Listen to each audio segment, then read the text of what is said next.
যে যেখানে আছেন চলে আসুন, এখনই দোয়া হয়ে যাবে ইনশাআল্লাহ। সর্বপ্রথম লাঠি হলে ভালো হচ্ছে। আজকের জলসা যে দায়িত্বশীলগুলো আছেন, বিশেষ করে এই এলাকার যে সমস্ত ছেলেদের উদ্যোগে আজকের এই জলসার আয়োজন করা হয়েছে, তারা কোথায়?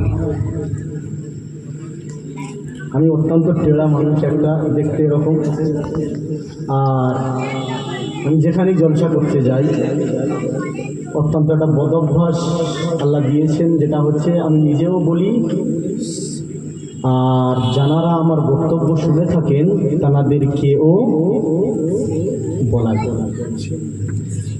আর এইরকম পরিবেশে যদি জলসার পরিস্থিতি গড়ে ওঠে তাহলে ইনশাল্লাহ দোয়া করে দেওয়া হবে। যেখানে শোনার লোক নেই শোনাবো কাদের, আর যেটা বলার লোক নেই বোঝার লোক নেই বোঝাবো কাদের। সর্বপ্রথম আমি তো যারা আমাকে দাওয়াত করতে গিয়েছিলেন তাদেরই দেখতে পাচ্ছি না।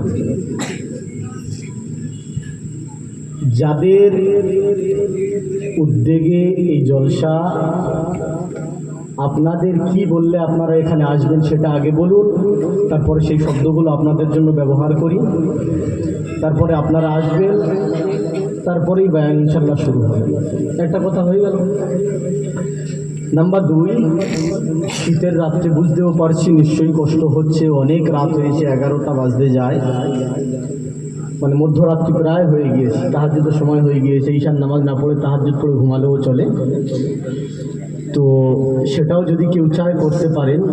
কিন্তু আমার মূল বক্তব্য সেটাই, যেটা আমি প্রথমেই বললাম, আজকের জলসার যারা উদ্যোক্তা, যাদের উদ্যোগে আজকের আমাদের এই জলসা, তারা কোথায়? যেমন নজরুল ভাইকে আমি এখনো দেখতে পাচ্ছি না, না হয়তো আমি ওনার নাম ভুল বলছি, হতেও পারে এটা। না, আর আরও একটা কথা হতে পারে যে হয়তো পছন্দ নয়, আমি এটাও হতে পারে।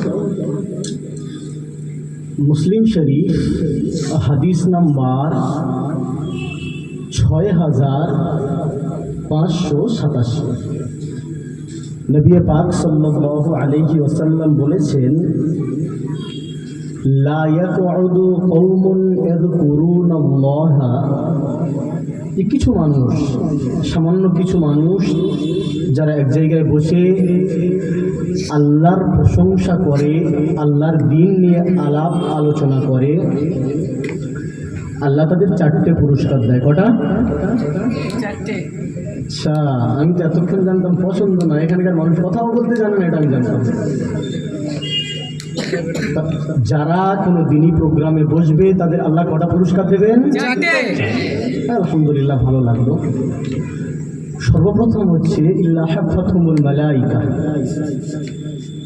যে ব্যক্তিগণ কোনো জায়গায় বসছেন আল্লাহর দ্বীনের কথা শোনার জন্য বা আলোচনা করার জন্য, নাম্বার 1 আল্লাহ রাসূলুল্লাহ বলছেন হাফাতুহুমুল মালাইকা, আল্লাহর রহমতের ফারিস্তারা তাদেরকে বেষ্টন করে ঘিরে নেন। জোরে বলুন সুবহানাল্লাহ। আস্তে করে বলুন, জোরে বললে কিন্তু সুবহানাল্লাহ গুনাহ হবে। সুবহানাল্লাহ। তাহলে প্রথম পুরস্কার কি?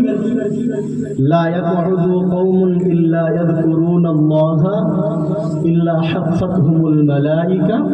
আমার রাসূল বলছেন যে যখন কোনো মানুষ কোনো জায়গায় আমার আলাপ আলোচনা করেন, আল্লাহর আলাপ আলোচনা করেন, আল্লাহ সর্বপ্রথম রহমতের ফারিস্তা দ্বারা তাদেরকে বেষ্টন করে দেন, ঘিরে দেন। ওয়া নাজিলাত আলাইহিমুর রাহমাহ, আর আল্লাহর খাস রহমত, বিশেষ রহমত আল্লাহ সেই ব্যক্তিদের প্রতি বর্ষণ করতে থাকেন। জোরে জোরে বলুন সুবহানাল্লাহ। কত ভালো লাগছে বলুন, এই গোটা মানুষ কিন্তু কত জোরে জোরে সুবহানাল্লাহ বলছে। আর যারা ঘরে গিয়ে বসে আছে তাদের বিরাট লাভ হচ্ছে, কিন্তু ব্যবসায় কোটি কোটি টাকা লাভ হচ্ছে। যারা এখানে যে সুবহানাল্লাহ বলছে প্রচুর ক্ষতি হচ্ছে। এই জন্য মানুষ আসছে না। কারণ কি, যে যদি হুজুরের জলসায় যাই ব্যবসার এত টাকা এক্ষুনি লস হয়ে যাবে, সেহেতু যাওয়ারও দরকার নেই, লস খাওয়ারও দরকার নেই। তাই যে কজন লস খেতে এসছে তাদের নিয়ে দুয়ার কথা তো আলোচনা করবো 15 মিনিট, ওকে? 15 মিনিট ঠিক আছে তো? আরো বেশি। আরো বেশি? একজন বলছে আরো বেশি, একজনের কথা কি আর চলে? 15 মিনিট না 8 ঘন্টা? আধ ঘন্টা। আধ ঘন্টা, বাস আধ ঘন্টায় কিন্তু করবো, তারপরে কিন্তু বললে আর শুনবো না। তাহলে কি বললাম? রাসূলুল্লাহ কি বলেছেন যে যখন কোনো জায়গায় আল্লাহর গুণগান হয়, ফার্স্টে আল্লাহর রহমতের ফারিস্তারা তাদেরকে ঘিরে নেয়। নাম্বার 2, অনুজিলাত আলাইহিমুর রাহমা, আল্লাহর খাস রহমত আল্লাহ তাদের প্রতি বর্ষণ করেন। সুবহানাল্লাহ। একটা আছে আল্লাহর রহমত, আর আরেকটা আছে মানসিক শান্তি। আরেকটার নাম কি? মানসিক শান্তি। অর্থাৎ আমার খেতে ভালো লাগে না, আমার বাড়িতে বসতে ভালো লাগে না, কাজে মন লাগে না, বাচ্চাদের সঙ্গে আলাপ আলোচনা করতে মন লাগে না, পাড়া প্রতিবেশীর সঙ্গে বিহেভিয়ার ভালো না, বিভিন্ন ধরনের কথা, বিভিন্ন ধরনের কন্ট্রোভার্সিয়াল জীবনে থাকতেই পারে। এই যে তিক্ততা, এই যে বিরক্ততা, এই যে মানুষের মেজাজের ভিতরে খিটখিটে ভাব, এটা যার ভিতরে আসে তার মানসিক শান্তি নাই। আর যার ভিতরে এই গুণগুলো নাই, মানে তার ভিতরে মানসিক শান্তি আছে। এখন আমরা সকলে জোরে জোরে বলি, কার কার মানসিক শান্তি দরকার আছে? আমাদের দরকার আছে তো ইনশাআল্লাহ? ইনশাআল্লাহ। হাত তুলে জোরে বলুন ইনশাআল্লাহ। ইনশাআল্লাহ। রাসূলুল্লাহ বলছেন গাশিয়াতহুমুস সাকিনা, আর যারা এই দিয়ে আল্লাহর জিকিরের মজলিসে বসে, আন্তরিক শান্তি ও তাদেরকে উপর এবং নিচে থেকে ঘিরে নেয়। জোরে জোরে বলুন সুবহানাল্লাহ। আল্লাহ আমাদের আন্তরিক শান্তি দিচ্ছেন, আমাদের সুবহানাল্লাহ জোরেই। তাহলে কটা পুরস্কারের কথা বললাম?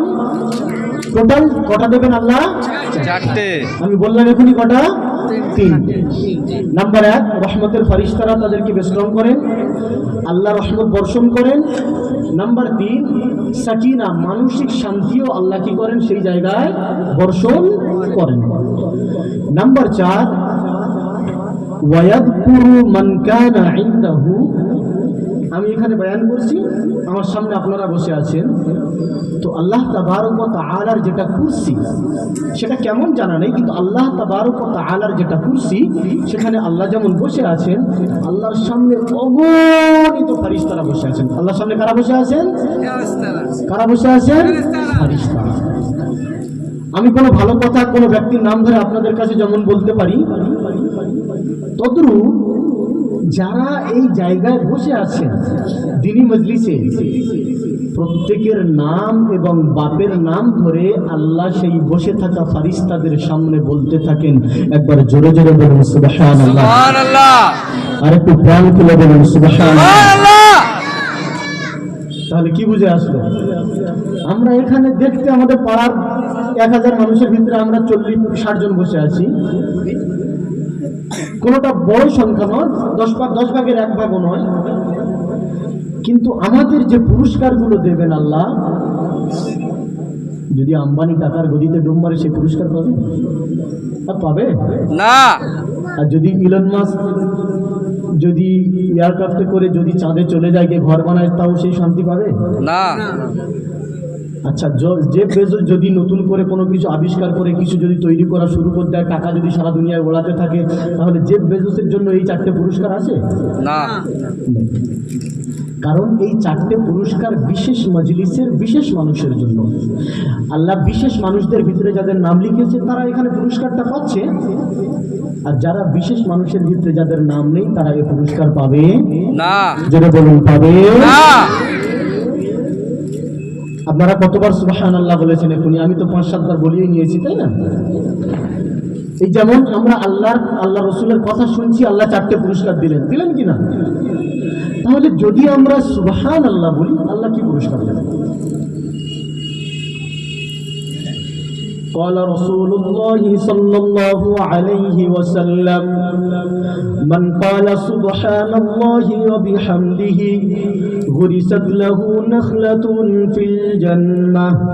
এ নওজওয়ান যুবকেরা কান খুলে শুনে রেখে দিন, আমার রাসূল হাদিসের মধ্যে জানিয়ে দিয়েছেন, আমার উম্মতির মধ্যে যদি কোনো উম্মতি আমার আল্লাহর প্রশংসার জন্য একবার সুবহানাল্লাহি ওয়া বিহামদিহি বলে, কিংবা একবার একবার যদি সুবহানাল্লাহ বলে, আমার আল্লাহ প্রতিটি সুবহানাল্লাহর পরিবর্তে জান্নাতে একটা করে খেজুরের গাছ বসিয়ে দেন।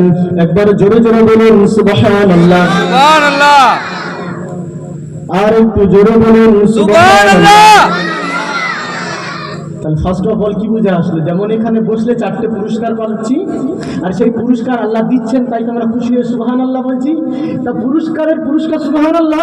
সেই সুবহানাল্লাহর পুরস্কার কি? প্রতিটা সুবহানাল্লাহর বদলে জান্নাতে একটা করে খেজুর গাছ। এখন প্রশ্ন আমি আপনাদেরকে একটা করি, আপনার বাড়ি যদি এটা জায়গাটা দরগালেনে হয়, কিংবা আমাদের কিলখানার কাছে আশেপাশে হয়, আপনি শিয়ালদা থেকে বা হাওড়া থেকে বাসে উঠেছেন, বাসটা এখন যাবে বটতলা পর্যন্ত, আপনার বাড়ি এখানে, অর্থাৎ এই জায়গাটার নাম কি বললাম? দরগালিন। তাহলে আপনি কোথায় নামবেন? দরগালিনে নামবেন, না থানার মোড়ে নামবেন, নাকি বটতলায় নামবেন? বাড়ি যদি আমাদের দরগালিনে হয়, তাহলে আপনি কোথায়? কিলখানায় নামবেন। কারণ মানুষের বাড়ি যেখানে, মানুষ নামবে ও সেখানে।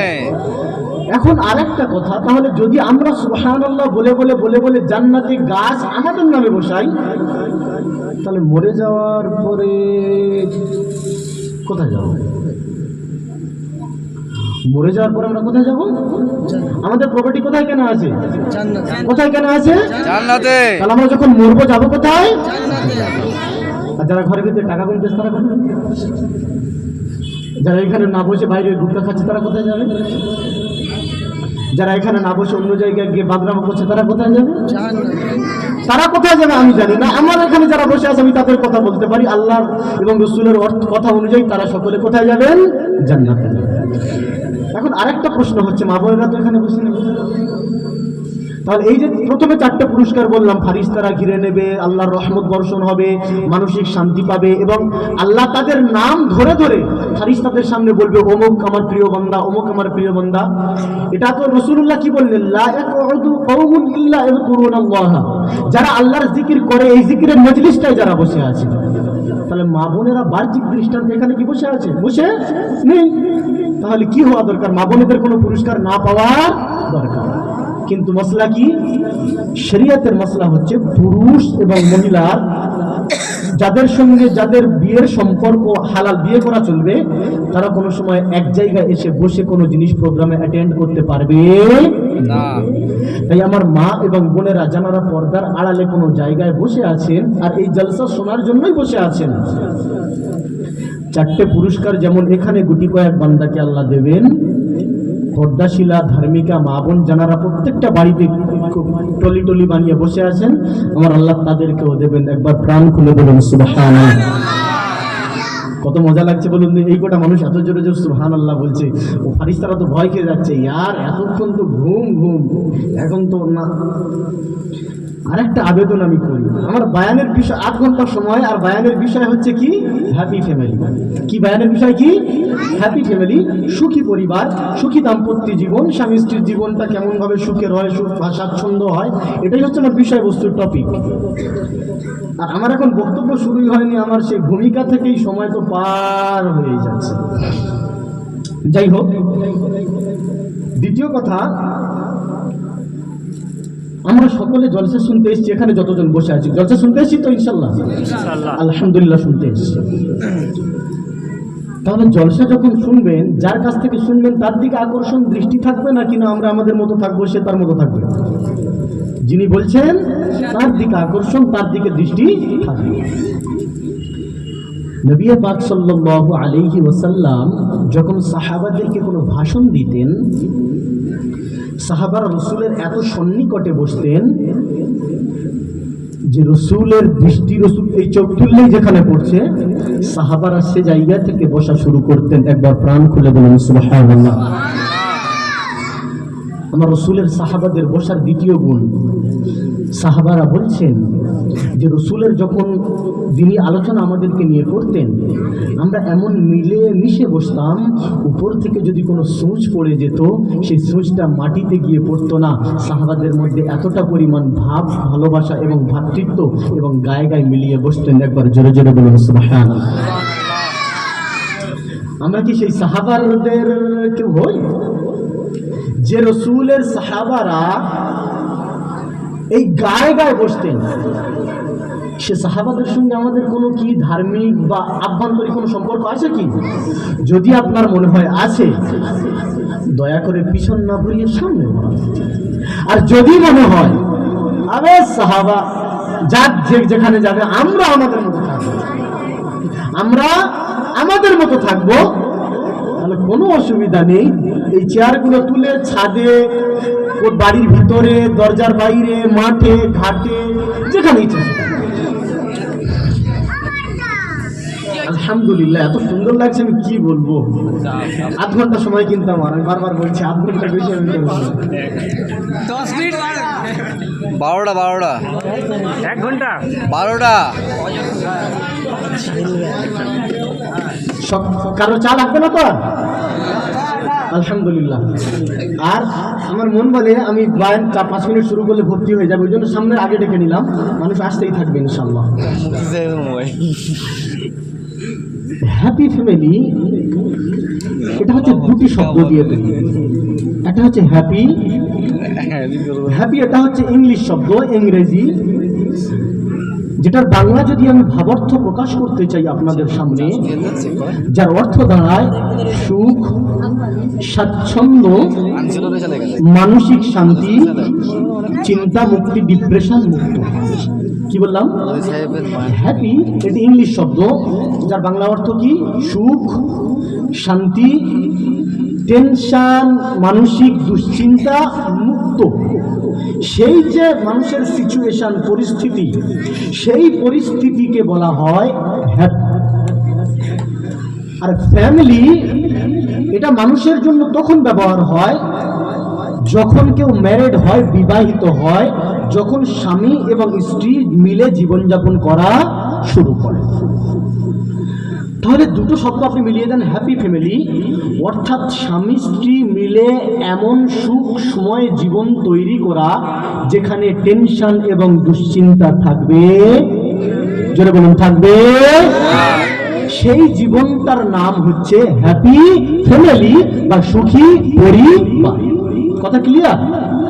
কথা পরিষ্কার তো? প্রশ্ন হচ্ছে, আমার অভিজ্ঞতা নেই এই বিষয়ে, এই যে বিষয়টা আমি বয়ান করছি, অভিজ্ঞতা নেই, কিতাবই পড়া জ্ঞান আছে আলহামদুলিল্লাহ, আল্লাহ যা সামান্য দিয়েছেন, অভিজ্ঞতা নেই, ভুল হতেই পারে, ক্ষমার নজরে দেখবেন।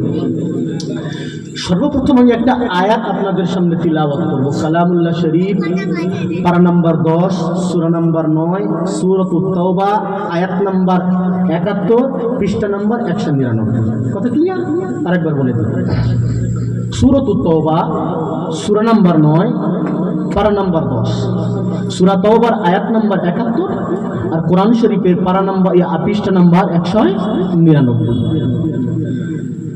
আমার আল্লাহ কালামুল্লাহ শরীফের মধ্যে বলছেন, ওয়াল মুমিনুনা ওয়াল মুমিনাত বা'দুহুম আউলিয়াউ বা'দ।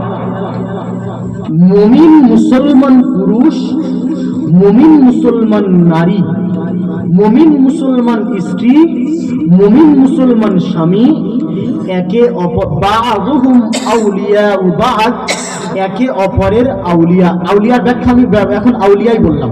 একে অপরের কি? আল্লাহ কি বলছেন? একে অপরের আউলিয়া।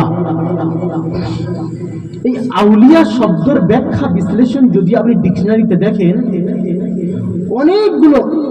আসসালামু আলাইকুম, ঝগড়া আমার সঙ্গে, 4জন 5জন, পায়ে ধরবো, পায়ে ধরবো। এখানে চেয়ারগুলো যদি দরকার না থাকে ভেঙে বা ভাড়া করে আনার কোনো দরকার ছিল না। তাড়াতাড়ি এসো বাপ, আমি সব কটা চিনি, তা নাহলে পানিয়ে ফুট দিতে গেলে এমন দোয়া করে ফুট দেবো, কাজ দিতে হবে। আরো যেজন আসবে এদিকে, এদিকে ভালো না লাগলে পয়সাও দেবো, আর ফেরতও দেবো, আর টাকাও দেবো, সময়ও ফেরত দেবো। তাহলে আল্লাহ কালামুল্লাহ শরীফ 10 নম্বর পারায় 9 নম্বর সূরায় সূরা তাওবার 71 নম্বর আয়াত পৃষ্ঠা নম্বর 199 কি বললেন? ওয়াল মুমিনুনা ওয়াল মুমিনাত বা'দুহুম আউলিয়াউ বা'দ, মুমিন মুসলমান, মুমিন নারী, মুমিন পুরুষ একে অপরের আউলিয়া।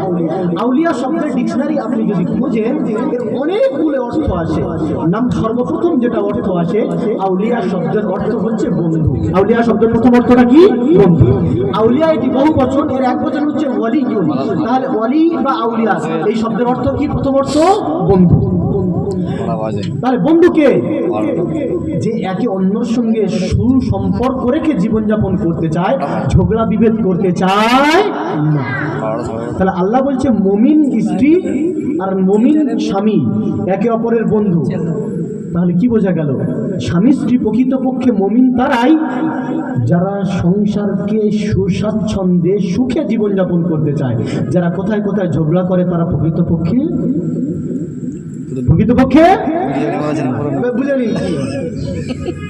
ওয়ালি শব্দের দ্বিতীয় অর্থ হচ্ছে প্রোটেক্টর। কি বললাম? প্রোটেক্টর, অর্থাৎ যেমন একটা ব্যক্তিত্ব যে কারোর ভুল হলে সংশোধন করে দেয়। তাহলে আল্লাহ বলছেন মুমিন স্ত্রী মুমিন স্বামী একে অপরের প্রোটেক্টর। তাহলে কোরআনের ভারসাম্য অনুযায়ী স্ত্রী যদি ভুল করে সংশোধন করবে কে? স্বামী। আর স্বামী যদি ভুল করে সংশোধন করবে কে? জোরে জোরে বলুন সুবহানাল্লাহ। এটা হচ্ছে ইসলামের বিউটি, যে সে নারী বলে আমার সঙ্গে না, আমার যদি ভুল হয় নারী কেন, ছোট্ট বাচ্চা মেয়ে শিশু আমাকে পরিবর্তন করার অধিকার আছে। এটা নাম ইসলাম। তাহলে ওয়ালি শব্দের দ্বিতীয় অর্থ কি বললাম? প্রোটেক্টর। প্রোটেক্টর কাকে বলে? যে মানুষ ভুল থেকে কাউকে সংশোধন করে ভালোর দিকে আনে। নাম্বার 3 খায়ের খাহ। এর বাংলা অর্থ হচ্ছে শুভ আকাঙ্ক্ষী, অর্থাৎ একে অন্যের জন্য ভালো জিনিস চাওয়া, একে অন্যের জন্য ভালো জিনিস চাওয়া। আল্লাহ বলছেন ওয়াল মুমিনুনা ওয়াল মুমিনাত বা'দুহুম আউলিয়াউ বা'দ, মুমিন নারী মুমিন পুরুষ একে অন্যের শুভ আকাঙ্ক্ষী। অর্থাৎ স্বামী এবং স্ত্রী যদি মুমিন হয়, একজনের ভিতরে গুণ থাকবে কি? অন্যের জন্য ভালো জিনিস চাওয়া, অন্যের জন্য ভালো জিনিসের শুভ কামনা, বাসনা, চাহিদা করা। যদি কোনো নারী তার স্বামীর জন্য শুভ আকাঙ্ক্ষী না হয়, প্রকৃতপক্ষে সে মুমিন স্ত্রী হতে পারবে না। ওটা আমি বলবো না, ওটা আপনার বলুন, হতে পারবে না। এর উল্টো করুন, শুধু নারীদের বলবো না। আর যদি কোনো পুরুষ তার স্বামীর জন্য স্ত্রীর জন্য সু আকাঙ্ক্ষী না হতে পারে, সেও প্রকৃতপক্ষে স্বামী হতে পারবে। এটার নাম কি? এটার নাম কি? তাহলে আল্লাহ কালামুল্লাহ শরীফে কি বললেন? ওয়াল মুমিনুনা ওয়াল মুমিনাত, মুমিন স্বামী মুমিন স্ত্রী, আউলিয়াউ বা'দুহুম আউলিয়াউ বা'দ, একে অপরের বন্ধু, একে অপরের ভুল সংশোধনকারী, একে অপরের শুভ আকাঙ্ক্ষী, ভালো জিনিস চাহিদাকারী। আল্লাহ বলছেন ইয়ামুরুনা বিল মা'রুফ ওয়া ইয়ানহাউনা আনিল মুনকার। আমি যে বললাম প্রোটেক্টর, প্রোটেক্টরের ব্যাখ্যা আমি কি করেছিলাম? ভালো কাজের আদেশ করবে, অসৎ কাজের নিষেধ করবে। আল্লাহ এই আয়াতেই বলেছেন ইয়ামুরুনা বিল মা'রুফ ওয়া ইয়ানহাউনা আনিল মুনকার, যে প্রকৃতপক্ষে দিনদার ধার্মিকা মুমিন নারী এবং পুরুষ তারাই যারা একে অন্যের বন্ধু হওয়ার সাথে সাথে তাদের ব্যক্তিগত জীবনে যদি কোনো ভুল হয়, ওয়ায়ানহাউনা আনিল মুনকার, সেই ভুল কাজ থেকে বাধা প্রদান করবে, ওয়ায়ামুরুনা বিল মা'রুফ, আর তাদেরকে সৎ কাজের আদেশ দেবে। তাহলে স্বামী স্ত্রীর ভিতরে সর্বপ্রথম কটা গুণ থাকার দরকার কথা বুঝে আসছে? আল্লাহ আগে গিয়ে বলছেন ওয়ায়ুকিমুনাস সালাতা ওয়া ইউতুনাজ যাকাত, যারা মুমিন নারী এবং মুমিন পুরুষ হবেন, যারা একে অন্যের বন্ধু হবেন, তাদের গুণ হবে ইউকিমুনাস সালাত, তারা নামাজ প্রতিষ্ঠিত করবে, ওয়া ইউতুনাজ যাকাত, তারা যাকাত প্রদান করবে। আর নামাজ প্রতিষ্ঠিত কাকে বলে? নিজেও পড়বে আর নিজের বন্ধু বান্ধব আত্মীয় স্বজন পাড়া প্রতিবেশীদেরকে পড়তে বলবে, সেটার নাম নামাজ প্রতিষ্ঠিত। তাহলে স্বামী যদি নামাজ পড়ে, স্ত্রী যদি নামাজ না পড়ে, তাহলে কোরআনের ভারসাম্য অনুযায়ী স্বামীর দায়িত্ব কি? জোরে বলুন, স্বামীর দায়িত্ব কি? স্ত্রীকে নামাজ পড়ার হুকুম দেওয়া। এটা যেমন সে প্রকৃত মুমিন হওয়ার পরিচয়, তদ্রূপ স্বামী স্ত্রীর মধ্যে বন্ধুত্ব, প্রোটেক্টর, খায়ের খার যে সম্পর্ক, তার বহিঃপ্রকাশও এই সম্পর্কের মাধ্যমেই হবে। যদি কেউ বলে এই ধরনের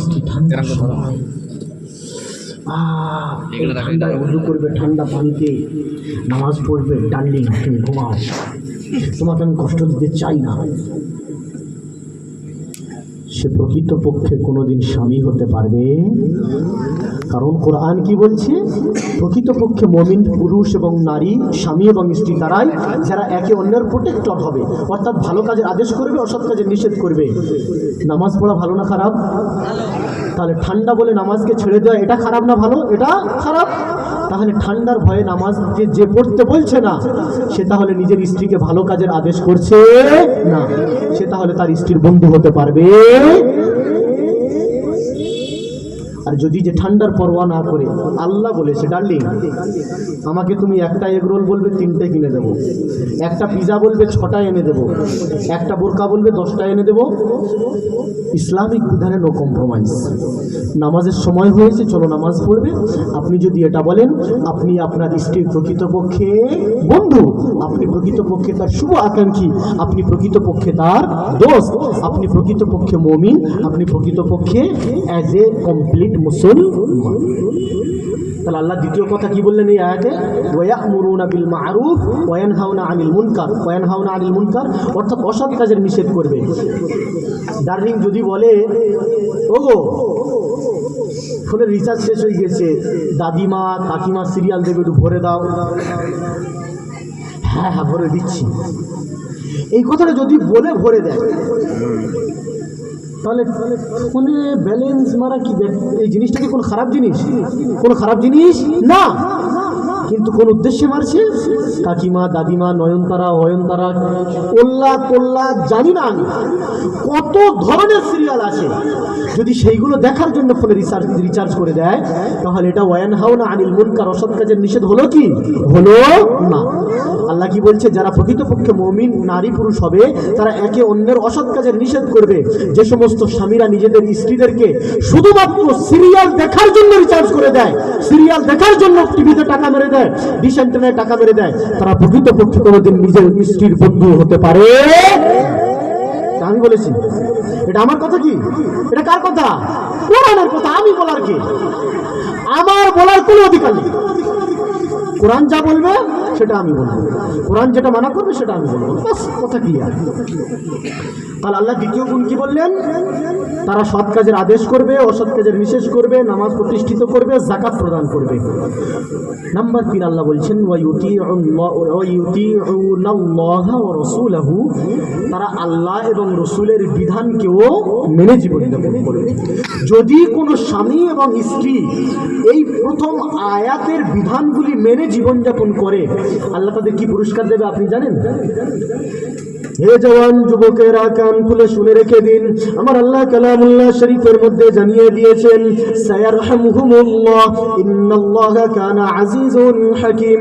হে নওজওয়ান যুবকেরা, এই অন্তরের পৃষ্ঠাতে লিপিবদ্ধ করে রেখে দিন, আমার আল্লাহ কালামুল্লাহ শরীফের মধ্যে জানিয়ে দিয়েছেন, যে সমস্ত নারী এবং পুরুষ যাদের ভিতরে স্বামী এবং স্ত্রীর বন্ধুত্ব আছে, সুসম্পর্ক আছে, তারা যদি একে অন্যের জন্য সৎ কাজের আদেশ করে, অসৎ কাজের নিষেধ করে, নামাজ যদি প্রতিষ্ঠিত করে, যাকাত যদি প্রদান করে, সেই সঙ্গে সঙ্গে আল্লাহ এবং রসুলের বিধানকে যদি মান্য করে, আমার আল্লাহ বলছেন সায়ারহামুহুমুল্লাহ, আমার আল্লাহ নিঃসন্দেহে অতি সন্নিকটে তাদের প্রতি রহমতের দরওয়াজাগুলিকে প্রশস্ত করে দেবেন। একবার জোরে জোরে বলেন সুবহানাল্লাহ। ইন্নাল্লাহা কানা আজিজুন হাকীম, আমার আল্লাহ কালামুল্লাহ শরীফের মধ্যে জানিয়ে দিয়েছেন, হ্যাঁ হ্যাঁ নিশ্চয়ই আমার আল্লাহ অত্যন্ত দয়ালু এবং রহমত বর্ষণকারী। তাহলে আমার আপনার দাম্পত্য জীবনে সুখী হওয়ার জন্য আল্লাহর রহমতের দরকার আছে কি নেই? জোরে বলুন, আছে কি নেই? আছে। আর আল্লাহ বলছেন আমি কখন রহমত দেব? 4টে কাজ করার পরে। নাম্বার 1, মুমিন পুরুষ এবং মহিলা বন্ধু হতে হবে। নাম্বার 2, একে অন্যের সৎ কাজের আদেশ অসৎ কাজের নিষেধ করতে হবে। নাম্বার 3 যাকাত আদায় আর নামাজ প্রতিষ্ঠিত করতে হবে। নাম্বার 4 আল্লাহ এবং তার রসুলের আনুগত্য করতে হবে।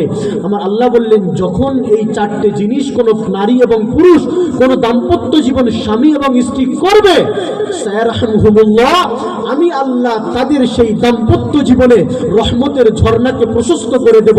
একবার প্রাণ খুলে বলুন সুবহানাল্লাহ। যারা বাড়িতে বসে আছেন ভালো করে ঘুমান, ভালো, এখানে আসলে অত্যন্ত গুনাহ হয়ে যাবে বলে দিচ্ছি। তাহলে এই কালামুল্লাহ শরীফের এই আয়াতটা বুঝে এসছে মোটামুটি। আধ ঘন্টা সময় ছিল, এই 1 ঘন্টা বলছে আমার। নাম্বার 2, নারী এবং পুরুষ স্বামী এবং স্ত্রীর ভিতরে সম্পর্কটা কেমন থাকলে তবে সেই সংসারে সুখ আসবে। হে জওয়ান যুবকেরা, কান খুলে শুনে রেখে দিন। আমার আল্লাহ কালামুল্লাহ শরীফ পারা নম্বর 2 সূরা নম্বর 2 সূরাতুল বাকারা আয়াত নম্বর 187 পৃষ্ঠা নম্বর 29 এর মধ্যে জানিয়েছেন, হুন্না লিবাসুল লাকুম ওয়া আনতুম লিবাসুল লাহুন্না। হে জওয়ান যুবকেরা, হে মুমিন মুমিনাতরা, আমি আল্লাহ তোমাদের জন্য একটা বিধান দিয়ে দিয়েছি। সেই বিধানকে তোমরা যদি জীবনে বাস্তবায়ন করতে পারো, তোমাদের জীবনটা সুখে এবং স্বাচ্ছন্দ্যে ভরপুর হয়ে যাবে। হে আল্লাহ, আপনি কি দিয়েছেন? আপনি যদি আল্লাহকে জিজ্ঞাসা করেন, আমার আল্লাহ কালামুল্লাহ শরীফের মধ্যে জানিয়ে দিয়েছেন, সূরাতুল বাকারার মধ্যে আয়াত নম্বর 187 পারা নম্বর 2 পৃষ্ঠা নম্বর 29 এর মধ্যে জানিয়েছেন, হুন্না লিবাসুল লাকুম। হে আমার বান্দা বান্দিরা, আমি যে নারী জাতি সৃষ্টি করেছি, এই নারী জাতি হলো পুরুষ জাতির জন্য পোশাক স্বরূপ। ওয়া আনতুম লিবাসুল লাহুন, আর পুরুষ জাতিরা হলো নারীদের জন্য পোশাক স্বরূপ। তাহলে আল্লাহ কি বললেন? নারীরা পুরুষদের পোশাক আর পুরুষরা নারীদের পোশাক। এটুকু তো আমরা শুনেছি অনেকবার।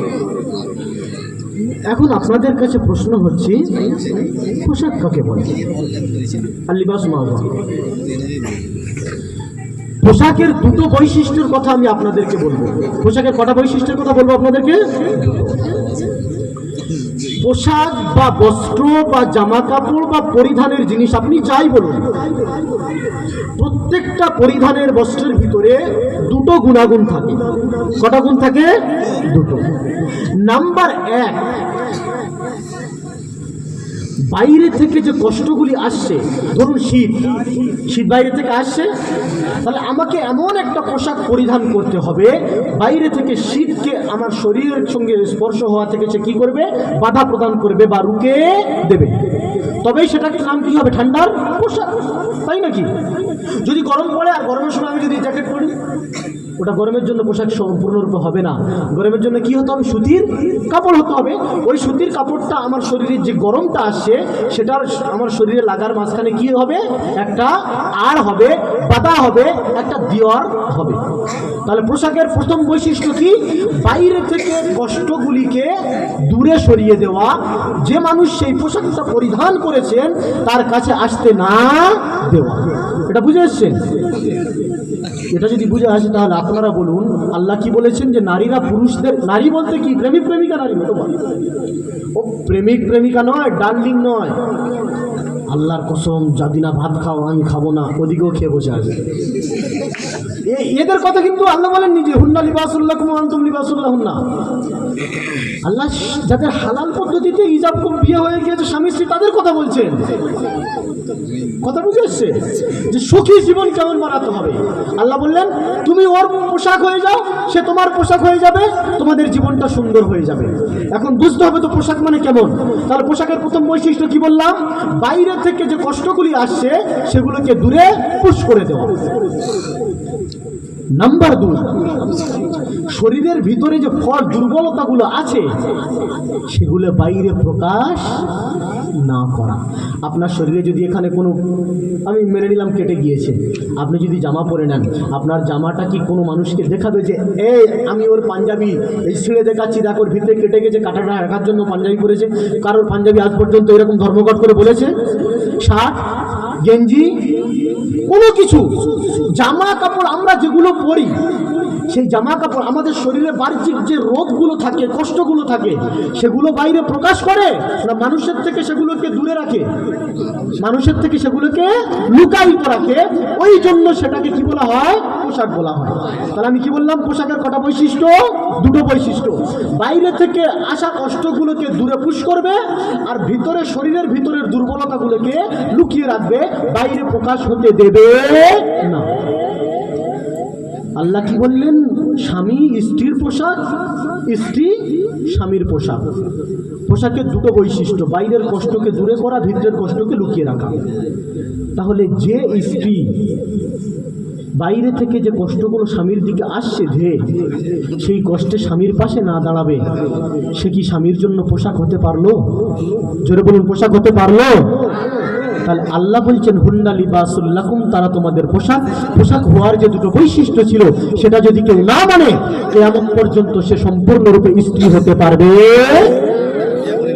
সেম কথা পুরুষদের জন্য।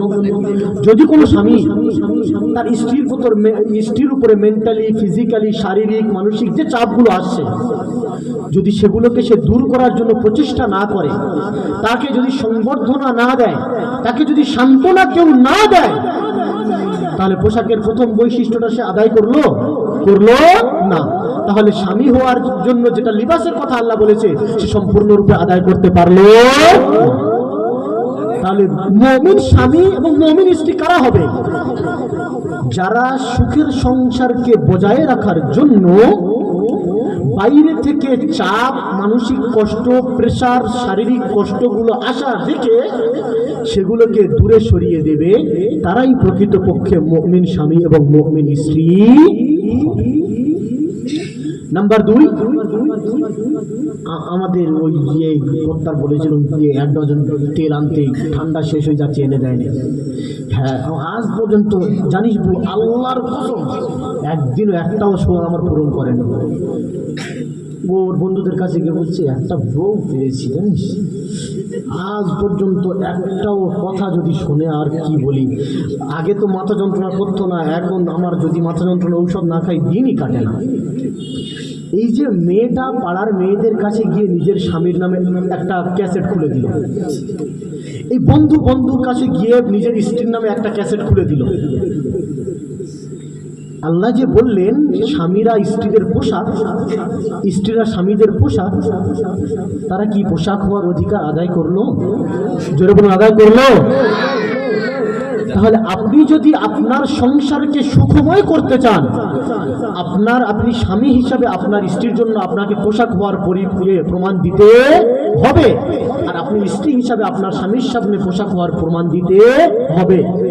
স্বামীর সঙ্গে স্ত্রীর সঙ্গে স্বামীর ঝগড়া ঠোকা হতেই থাকবে, কিন্তু পোশাকের মতো শিগলে নিজের ভিতরে আঁকড়ে রাখবে, কখনো বাইরে প্রকাশ করবে না। সেটার নাম হচ্ছে মুমিন স্বামী এবং মুমিন স্ত্রী। কথা বুঝে আসছে? আমার কথা কোনো চাপ হচ্ছে? বন্ধ করে দেবো? শেষ করে দেবো? আর শেষ করে দিতে হয় যদি, তো জোরে বলুন শেষ করে দিই, দোয়া করে দিই। শেষ করবো না তো?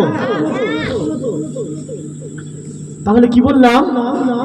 নাম্বার 2, তাহলে কালামুল্লাহ শরীফের 1 নম্বর আয়াত আমি যেটা পড়েছিলাম সেটার কথা মনে আছে, মুমিনাত। নাম্বার 2 কি বললাম? নারী এবং পুরুষ একে অন্যের পোশাক।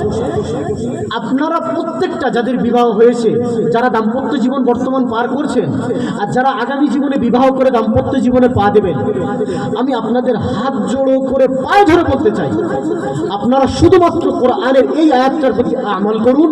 আল্লাহ যে বলেছেন হুন্না লিবাসুল লাকুম ওয়া আনতুম লিবাসুল লাহুন্না, যে নারীরা পুরুষদের পোশাক আর পুরুষরা নারীদের পোশাক, আপনারা যদি এই দুটো কথার প্রতি আমল করেন, কসম খোদার করে বলছি আপনাদের সংসারে একদিনের জন্য ঝগড়া হবে না।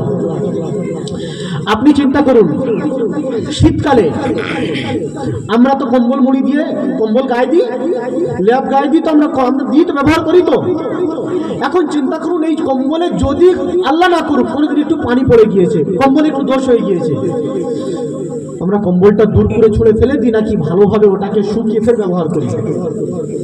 হ্যাঁ, ওটাকে আমরা শুকিয়ে ফের ব্যবহার করি। এটা আমাদের কি ছিল? পোশাকের একটাও ধাপ ছিল। তাহলে আল্লাহ কি বলতে চাইলেন? নারী এবং পুরুষ একে অন্যের জীবনযাপন করতে গেলে ওই লেপে পানি পড়ার মতো, কম্বলে পানি পড়ার মতো ফোকা ফোকা একটু কোনো সময় হবে, কিন্তু তার জন্য সেটাকে দূরে ছুড়ে দেওয়া চলবে না, বরং সেটাকে আরো আদর যত্ন করে, আগামীতে যেন পানি না পড়ে সেরকম আদর যত্ন করে শুকিয়ে ভালোভাবে রেখে সেটাকে ব্যবহার করতে হবে। তার নাম হচ্ছে হুন্না লিবাসুল লাকুম ওয়া আনতুম লিবাসুল লাহুম। আমার কথা বুঝতে আপনাদের অসুবিধা হচ্ছে না তো? তাহলে যে সমস্ত বিবাহিত ভাইয়েরা আমার সামনে বসে আছেন, হয়তো বিগত জীবনে অনেক সময় হয়েছে যে নিজের স্ত্রী কারোর প্রতি বাড়িতে সাংসারিক প্রেশার চাপে, ব্যবসায় বাণিজ্যের প্রেশারে এসে দুটো ছোট বড় কথা বলেছেন, কিন্তু আজকের যখন আপনি এখানে আল্লাহ এবং রসুলের মজলিসে বসছেন, আপনার ভিতরে এই অনুভূতিটা নিয়ে যেতে হবে যে আমার স্ত্রী, আমার পোশাক যেমন ভিতরের গোপনীয়তাকে বাইরে প্রকাশ করে না, আমার স্ত্রীর ভিতরের গোপনীয়তা আমার জন্য বাইরে প্রকাশ করা চলবে। মা বোনেদের কাছে হাত জোড়ো করে বলতে চাই, আপনার স্বামী জীবনে ভুল করতেই পারে, সেও মানুষ, আপনাদেরও যেমন ভুল হতে পারে, আপনাদের জন্য যেমন বললাম এদেরও ভুল হতে পারে। সেটাকে নিয়ে পাড়ায় পাড়ায় গিয়ে ট্রোলবাজি, দাঙ্গাবাজি, দাদাগিরি, হুরুপিং করে স্বামীর নামে বদনাম করে কোনোদিন আপনি সুখী সংসার করতে পারবেন? আমি আয়েশা রাদিয়াল্লাহু তাআলা আনহা আমার রসুলের সঙ্গে যতদিন সংসার করেছেন, রসুল্লাহ ইন্তেকাল করার পরে 31 বছর বেঁচেছিলেন। আমি আয়েশা রাদিয়াল্লাহু তাআলা আনহা একদিনের জন্য আমার রসুলের চরিত্র সম্পর্কে একটাও খারাপ কথা বলেননি। একবার জোরে জোরে বলুন সুবহানাল্লাহ। অথচ রসুলের চরিত্রে কোনো কোনো সময় আমি আয়েশা দুঃখিত হতেন। কেমন দুঃখিত হতেন আর কত বিচক্ষণ স্বামী ছিলেন আপনি চিন্তা করুন। রাসূলুল্লাহ একদিন বলছেন, হে আয়েশা, তুমি কখন আমার প্রতি রেগে থাকো আর কখন আমার প্রতি সুখে থাকো, আমার শান্ত থাকো, মানে খুশি থাকো আমি জানি। রাসূলুল্লাহ, আপনি কেমন কথা বলছেন? আমি আপনার প্রতি কখন রেগে থাকি, আপনার প্রতি কখন আনন্দ হিসাবে থাকি, সুখে থাকি, আপনি জানেন? হ্যাঁ, এসব আমি জানি। ইয়া রাসূলুল্লাহ, বলুন। হে জওয়ান যুবকেরা, কান খুলে শুনে রেখে দিন, আমার রাসূলুল্লাহ আম্মি আয়েশা রাদিয়াল্লাহু তাআলা আনহাকে বলতে শুরু করেছেন, হে আয়েশা, তুমি যখন আমার প্রতি সন্তুষ্ট থাকো, তুমি যখন আমি রাসূল আমার প্রতি তুমি আনন্দিত থাকো, তুমি বলো মুহাম্মাদের রবের কসম, আর যখন তুমি আমার কোনো ব্যবহারে বিন্দু মাত্র ক্ষুব্ধ হয়ে যাও, দুঃখ পেয়ে যাও, তুমি বলো ইব্রাহিমের রবের কসম, আমি ধরতে পেরেছি তুমি যখন আমার সঙ্গে আনন্দিতভাবে সংসার করো, তুমি তখন মুহাম্মাদের রব বলে কসম খাও, আর তুমি যখন আমার প্রতি হালকা একটু বিরক্তি বোধ করো, তখন তুমি ইব্রাহিমের রব বলে কসম খাও। কত বিচক্ষণ স্বামী! যারা স্বামী হয়েছেন স্ত্রীদের এই কথাগুলো ফলো করেন, যে কখনো আপনার গায়ে হাত দিয়ে বলে আর কখনো নিজের ছেলের গায়ে হাত দিয়ে বলে, ডার্লিং তোমার গায়ে হাত দিয়ে বলছি এটা করি, ডার্লিং ছেলের গায়ে হাত দিয়ে বলতেছি করিনি বলতেছি। এই এক্সপ্রেশন, এই যে মনের বলার ভাব অর্থ, এটা আপনি ধরে নিতে পারবেন যে আমার প্রতি এখন সন্তুষ্ট না অসন্তুষ্ট। যেমন রাসূলুল্লাহ ধরে নিলেন। রাসূলুল্লাহ কি বললেন? আয়েশা, যখন তুমি কোনো কসম খাওয়ার সময় বলো মুহাম্মাদের রবের কসম, তুমি তখন আমার প্রতি সন্তুষ্ট থাকো, খুশি থাকো, আমার কোনো ব্যবহার তোমার বিন্দুমাত্র দুঃখ লাগে না, তাই তুমি তখন মুহাম্মাদের রব বলে কসম খাও। আর যখন আমার কোনো ব্যবহার হয়তো হতেই পারে মানুষ হিসেবে সামান্যতম তোমার একটু দুঃখ লেগে যায়, তুমি তখন মুহাম্মাদের রব আর বলো না, তুমি কার বলো? ইব্রাহিমের রবের কসম, আমি ধরতে পেরেছি। তুমি খুশি থাকলে মুহাম্মদ বলো, আর অখুশি থাকলে ইব্রাহিমের রব বলো। এটাই হচ্ছে আমি আয়েশা বলছেন, ইয়া রাসূলুল্লাহ আপনি সত্য কথা বলেছেন, ইয়া রাসূলুল্লাহ আপনি সত্য কথা বলেছেন। চিন্তা করুন, একটা স্বামীর সঙ্গে স্ত্রীর কতটা সুন্দর বন্ডিং হলে তবে এই সূক্ষ্ম সূক্ষ্ম জিনিসগুলো নিয়ে বিবেচনা করতে পারে। আমার চাচাজান দাদাজান জানার আছেন, আপনারা যদি বলেন আমি এখানে সরে গিয়ে আবার আপনাদেরকে এখানে বসাবো, দয়া করে এদিকে সরে আসেন, এখানে জায়গা আছে, আমি যদি কসম খাই আমার গুনাহ হবে না, দয়া করে এদিকে খালি জায়গা অনেক পড়ে আছে, আপনারা চলে আসুন। আপনারা যদি বলেন আমরা গেলে আমাদের কষ্ট হবে, আমি আপনাদের কাছে গিয়ে হাত ধরে এনে বসাবো, আমি আপনাদের কাছে গিয়ে হাত ধরে, যদি বলেন কাঁধে করে এনে বসাবো, কোনো চাপ নেই, দুঃখ নয়। আপনিও আসুন সকলে, আমার প্রতি যদি রাগ থাকে আমার মসজিদের দোতলায়, আমি ডান সাইডের রুমে থাকি, যাবেন যা বলার বলে চলে আসবেন। তাহলে কি বললাম? আল্লাহ বললেন হুন্না লিবাসুল লাকুম ওয়া আনতুম লিবাসুল লাহুন্না, একে অন্যের পোশাক। পোশাকের দুটো গুণের কথা আজকের থেকে কোন সমস্ত যুবকরা আমল করবে সকলে তাকবীর দিয়ে হাত তুলুন। নারে তাকবীর, নারে তাকবীর। তাহলে নিজের স্ত্রীর কোনো খারাপ বৈশিষ্ট্যকে কোনোদিন বাইরে পাবলিক করবে না। আর নিজের স্ত্রীর প্রতি যদি কেউ অন্যায়ভাবে অত্যাচার করতে আসে, স্ত্রীর প্রতি একটাও আঁচ আসতে দেবে না। এটা হচ্ছে আপনি আপনার স্ত্রী পোশাক হওয়ার প্রমাণ। মা বোন, আপনাদেরও হাত জোড়ো করি, নিজের স্বামী যদি একটা জিনিস কোনোদিন না এনে দিতে পারে, পাড়ার বৌমার কাছে গিয়ে পাড়ার ভাবিতে জীবনে একটাও কিছু। এই ঈদ গেল, সবার স্বামী 15টা 20টা করে ড্রেস কাটিয়ে দিয়েছে, ওই অমুকের 35,000 টাকার লেহেঙ্গা এনে দিয়েছে, আমার 3500 টাকার এনে দেয়। এই ডায়েরি খুলে আপনি কোনোদিন আপনার সংসারকে শান্তিতে আনতে পারবেন না। আপনাদের কাছে এমন একটা শক্তি আছে নারী জাতির কাছে, কসম খোদা করে বলছি, যদি নারীরা সেই শক্তিটাকে ব্যবহার করে, নিজের বর্ণা পুরো মানব জাতিকে হাতের মুঠে এনে নেবে, জাদুমন্ত্র ছু করে দিতে পারে। সেটা হচ্ছে কি? আসসালামু আলাইকুম। জানেন, আমার ব্যক্তিগতভাবে কিন্তু সেরকম আপনার ব্যবহারে কোনোদিন দুঃখ লাগে না, কিন্তু আমার ওই অমুক একটা কথা শুনছিলাম যে স্ত্রীদের না এরকম কথা বলা ঠিক না। আর বললে আমার দুঃখ লাগে না, কিন্তু ওখানে শুনছিলাম যে বললে ওই কথাগুলো না স্বামীকে বলা ঠিক না। নারী জাতিরা যদি একদিন বলে কোনো স্বামীকে আদর করে, কিংবা যদি বলে যে জানেন আপনি গত বছর এনে দিয়েছিলেন কিন্তু এবছর সবাই নতুন নতুন নিচ্ছে তো, আর আসলে আপনার যদি আর্থিক পরিস্থিতি আপনার যদি সাথ দেয় না, একটা যদি নতুন জামা কাপড় হয় ভালো। এমন মা বোন যদি থাকে, আর সেম অপোজিট আমার যদি ভাই চাচাজানরাও এমন থাকে, যদি কোনো নারী জাতি কোনো ভুল করে, যে একটা এমন ডিমান্ড করে বলেছে যেটা আপনার আয়ত্তের বাইরে, তখন বলা উচিত যে জানেন আমি আয়েশা মাঝে সাঝে রসুলুল্লাহ আমি খাদিজা অনেক সময় না খেয়ে থাকতেন, কারণ স্বামীর কাছে সেরকম পরিস্থিতি সিচুয়েশান ছিল না খাওয়ানো, তাই ওনারা কোনোদিন স্বামীর কাছে এক্সট্রা ডিমান্ড এক্সট্রা আবদার করতেন না। তাই স্বামীর পরিস্থিতি অনুযায়ী আবদার করা এটা নারীদেরও একটা বিবেচনার বিষয়। আমার কাছে আছে, কিন্তু আসলে এই ব্যবসাটা এখন সবে গ্রো করছে, তো যদি দিই একটু ফের ফ্লো হয়ে যাবে, নিচে নেমে যাবে, ইনশাল্লাহ পরে দেওয়ার চেষ্টা করব। কি বলছো?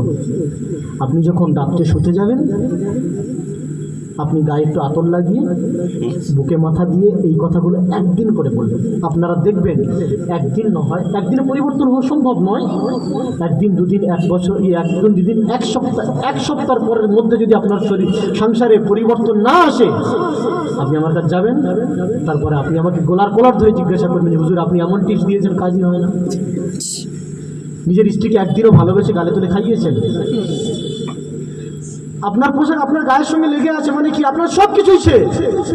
খাওয়া দাওয়ার সময় আলাদা হয়, পোশাক কোনোদিন বলেছে আরে আর এখন গোল্ড ভুনা খাচ্ছে, বিরিয়ানি খাচ্ছে, হয়তো আমার গায়ে এক ফোঁটা লাগতে পারে, পাঞ্জাবি নিজের হঠাৎ করে খুলে সাইডে গিয়ে বসে আছে, আসসালামু আলাইকুম, ভাত খাওয়া হয়ে গেলে তারপরে গায়ে হুজুরে চলবো। কারণ পাঞ্জাবি আজ পর্যন্ত বলেছে? মা বোনেরা যখন বোরকা পরে যায় কোনো জায়গায় খেতে, কোনো দাওয়াতে, বিয়ে বাড়িতে, বোরকা বলেছে এই ফুচকা খাবে, ফুচকার পানি গায়ে লাগলে আমার ধুইতে হবে, আমি ফুচকার দোকানে যাব না, কোনদিন বলেছে? কারণ এটা তার অভ্যাস নয়, এটা পোশাকের ডেফিনেশন, পোশাকের বৈশিষ্ট্য এটা নয়। পোশাকের বৈশিষ্ট্য হচ্ছে দুঃখকে দূরে টানা আর দুর্বলতাকে গোপন রাখা। আপনিও যখন আপনার স্বামীর জন্য এই গুণ দুটো আপনার ভিতরে আনবেন, আপনিও যখন আপনার স্ত্রীর জন্য এই গুণ দুটো আপনার ভিতরে আনবেন, তাহলে পোশাক যেমন আপনার জীবনে বাহ্যিক শান্তি দেয়, আপনার স্ত্রী আপনার বাহ্যিক এবং আভ্যন্তরীণ শান্তি দেবেন। একবার জোরে জোরে বলুন সুবহানাল্লাহ। এই যে জীবনটা, এই যে বন্ডিংটা যদি আপনি রাখেন, শান্তি দেবে, এটা আমি বলছি, এখনই আমি বলেছি, কিন্তু আমার কথা না। আমার আল্লাহ কালামুল্লাহ শরীফের মধ্যে জানিয়ে দিয়েছেন, সূরাতুর রুম পারা নাম্বার 21, সূরা নাম্বার 30, আয়াত নাম্বার 21, পৃষ্ঠা নাম্বার 467। আমার আল্লাহ বলছেন, ওয়া মিন আয়াতিহি আন খালাকালাকুম মিন আনফুসিকুম আজওয়াজা লিতাসকুনু ইলাইহা ওয়া জাআলা বাইনাকুম মাওয়াদ্দাতাও ওয়া রাহমা। হে জওয়ান যুবকেরা, কান খুলে শুনে রেখে দিন, আমার আল্লাহ কালামুল্লাহ শরীফের মধ্যে জানিয়ে দিয়েছেন, ওয়া মিন আয়াতিহি, আমার আল্লাহর দুনিয়ার বুকে অনেক নিদর্শন আছে। সেই নিদর্শনের মধ্যে একটা নিদর্শন হচ্ছে আন খালাকা লাকুম মিন আনফুসিকুম আজওয়াজান লিতাসকুনু ইলাইহা। আমার আল্লাহ পুরুষের বাঁকা হাত থেকে নারী নামক একটা জাতি সৃষ্টি করেছেন। কেন কেন সৃষ্টি করেছেন আমার আল্লাহ জানিয়ে দিলেন। লিতাসকুনু ইলাইহা, একটা পুরুষ যখন সারাদিন ক্লান্তি শরীর নিয়ে বাইরে থেকে বাড়ির ভিতরে আসবে, মানুষের চিন্তা এবং দুঃখ নিয়ে নিজের স্ত্রীর কাছে আসবে, সেই স্ত্রীর কাছে গিয়ে যেন শান্তি হতে পারে, মানসিক শান্তি যেন পেতে পারে, শারীরিক শান্তি যেন পেতে পারে। আমি আল্লাহ মানসিক এবং শারীরিক শান্তি পাওয়ার জন্য, পুরুষকে সুন্দরভাবে জীবনযাপন করার জন্য এই নারী জাতিকে সৃষ্টি করেছি। একবার জোরে জোরে বলুন সুবহানাল্লাহ, আর একটু জোরে বলুন সুবহানাল্লাহ। তাহলে পূর্বের দুটি আয়াত যদি আপনি মানেন, পোশাক আর বন্ধু হওয়ার, তাহলে ফলাফল বের হবে কি? পারা নাম্বার 21, সূরা নাম্বার সূরাতুর রুম, সূরা নাম্বার 30, আয়াত নাম্বার 21, আর সূরা আপনার পারা নাম্বারও 21, আয়াত নাম্বার 21 আর পারা নাম্বার 21, পৃষ্ঠা সূরা নাম্বার 30 আর পৃষ্ঠা নাম্বার 407 সূরাতুর রুম। আল্লাহ কি বললেন? অমিন ভাইজান দয়া করে, যদি আপনাদের দুটো পা শুটের বাইরে থাকে আমি ধরবো জড়িয়ে, দয়া করে। এদিকে যে চেয়ার আছে এখনো ভর্তি হয়নি, এখানকার যুবকরা কোথায়? মনে হচ্ছে বইয়ের সঙ্গে ঝগড়া করে মার খাবে, আমার বিশ্বাস। যদি মার না খাওয়ার ইচ্ছা থাকে তো এই বয়ান কোথায় গিয়ে কি শুনবে? ছাইয়া ছাইয়া তেরে মেরে কি গান শুনে এরা, যেটা শুনে জীবনে একদিনও সংসারে শান্তি আসবে না। আসবে? যদি ছাইয়া ছাইয়া দাঁড়িয়ে দাঁড়িয়ে শুনে সংসারে শান্তি আসতো, তাহলে যারা সব থেকে বেশি ছাইয়া ছাইয়া দাঁড়িয়ে দাঁড়িয়ে করছে তাদের সংসার কোনোদিন আলাদা হতো। আমি আজকের সবে নিউজে পড়লাম, এআর রহমান আমাদের ইন্ডিয়ার সব থেকে বড় মিউজিক ডাইরেক্টর না, সারা মানুষের সঙ্গে আজকের না কালকের মনে হচ্ছে ছাড়া হয়ে গেছে। আর চিন্তা করুন, মিউজিক ডাইরেক্টর আমার কত বড় বড় পুরস্কার পেয়েছে। ছাইয়া ছাইয়া দাঁড়িয়ে দাঁড়িয়ে একদম সুপারস্টার, সুপার হিরো। নিজের বিবির সঙ্গে কি 27 বছর না বছরের সম্পর্ক, আমি আজকের পড়লাম কাট। তাহলে ছাইয়া ছাইয়া দাঁড়িয়ে দাঁড়িয়ে কোনোদিন সম্পর্ক। আরও যত রূপবতী গুণবতী আছে, পেপারের খবর কাগজ খুললে হয়, এ হিরো ওর সঙ্গে শেষ, ও ডার্লিং ওর সঙ্গে বন্ধ, ওর সম্পর্ক ওর সঙ্গে ছেঁড়া, তার সম্পর্ক তার সঙ্গে ফাটা। আরে ভাই, সাইয়ে সাইয়ে দাঁড়িয়ে দাঁড়িয়ে শান্তি নেই বলে ওদের ওই ফাটল টেনা টানা ছেঁড়া, ফাটল ধরা, তারপরে পট্টি দেওয়া লাগাতে হয়। কারণ শান্তি তো ইসলামের মধ্যে। তাহলে কি বললাম? প্রথম কথা, মুমিনরা একে অপরের বন্ধু বান্ধব, বন্ধু বান্ধবের কটা বৈশিষ্ট্যের কথা বলেছি আমি। তারপরে একে অন্যের কি পোশাক। যখনই এই দুটো জিনিস আসবে, আমার আল্লাহ কি বললেন? লিতাসকুনু ইলাইহা, আমি আল্লাহ যখন তোমাদের নারী আর পুরুষের মধ্যে এই বন্ডিংটা থাকবে না পোশাকে, যখন তোমরা সারাদিনের ক্লান্তি নিয়ে নারীর কাছে আসবে, লিতাসকুনু ইলাইহা, যখনই তোমার স্ত্রীর কাছে তুমি যাবে, তোমার স্ত্রীর কথা এবং আদরের ব্যবহারে তোমার মন এবং শারীরটা শান্তিতে ভরপুর হয়ে যাবে। একবার জোরে জোরে বলুন সুবহানাল্লাহ। আমার আল্লাহ জানিয়ে দিলেন, ওয়াজআলা বাইনাকুম মাওয়াদ্দাতান ওয়া রাহমা। হে জওয়ান যুবকেরা, একটা অপরিচিত পুরুষ এবং মহিলা, আজ থেকে তাদের কোনোদিন সম্পর্ক ছিল না, একটা ইজাব এবং কবুলের মাধ্যমে সে এমন এমন সম্পর্কে বন্ধ হয়ে গেল, একে অন্যের জন্য মরতেও রাজি, একে অন্যের জন্য না খেতেও রাজি। আমার আল্লাহ বললেন, ওয়াজআলা বাইনাকুম মাওয়াদ্দাতান ওয়া রাহমা।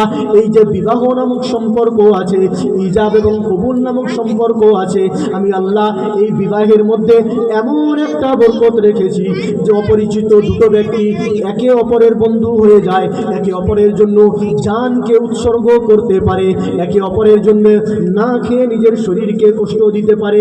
কেন কেন কেন? লিতাসকুনু ইলাইহা, আমি আল্লাহ নারী এবং পুরুষের মধ্যে সেই বন্ডিংটা তৈরি করে দিয়েছি। তাহলে প্রকৃতপক্ষে যদি স্বামী এবং স্ত্রী হয়, তাহলে তাদের যখনই একে অন্যের সঙ্গে আসবে, লিতাসকুনু ইলাইহা, একে অন্যের কাছে আসার সঙ্গে সঙ্গে একে অন্যের মনটা শান্তিতে বকবক হয়ে যাবে, একে অন্যের খুশিতে চিৎকার করে আনন্দ ভরপুর হয়ে যাবে। আল্লাহ ওয়াজআলা বাইনাকুম মাওয়াদ্দাতান ওয়া রাহমা। আর তাদের এই দুটো সম্পর্কের মধ্যে, এই অমুক হুগলি জেলার মেয়ে, এই হাওড়া জেলার ছেলে, জীবনে কেউ কারোর সঙ্গে দেখা হয়নি, হঠাৎ করে উকিল বলেছে আছে, কে বলেছে আছে, দেখবো, দেখেছি, পছন্দ, অমুক তারিখে গিয়ে বললে অমুক দেনমোহরে অমুকের ছেলে কবুল, আলহামদুলিল্লাহ কবুল। এতদিন পর্যন্ত হাওড়া হুগলি আলাদা আলাদা জেলা চেনেই না, যখনই আলহামদুলিল্লাহ কবুল বললো না, আল্লাহ এমন একটা রহমত দিয়েছে। আপনি ওর স্বামী যদি ভালো স্ত্রী হয়, স্বামীর নামে কি একটা খারাপ কথা বলে দেবেন? কোনোদিন সহ্য করবে না। এই যে অপরিচিত থেকে এত মহাব্বত স্বামী স্ত্রী একে অন্যের জন্য, এটা কেন? আল্লাহ একে অন্যের সঙ্গে যে সম্পর্কটা তৈরি করে দিয়েছেন, তার বরকতে আল্লাহ জাআলা বাইনাকুম মাওয়াদ্দাতাও ওয়া রাহমা। আল্লাহ বলছেন ইন্না ফি যালিকা লাআয়াতিল লিকাওমিন ইয়াতাফাক্কারুন।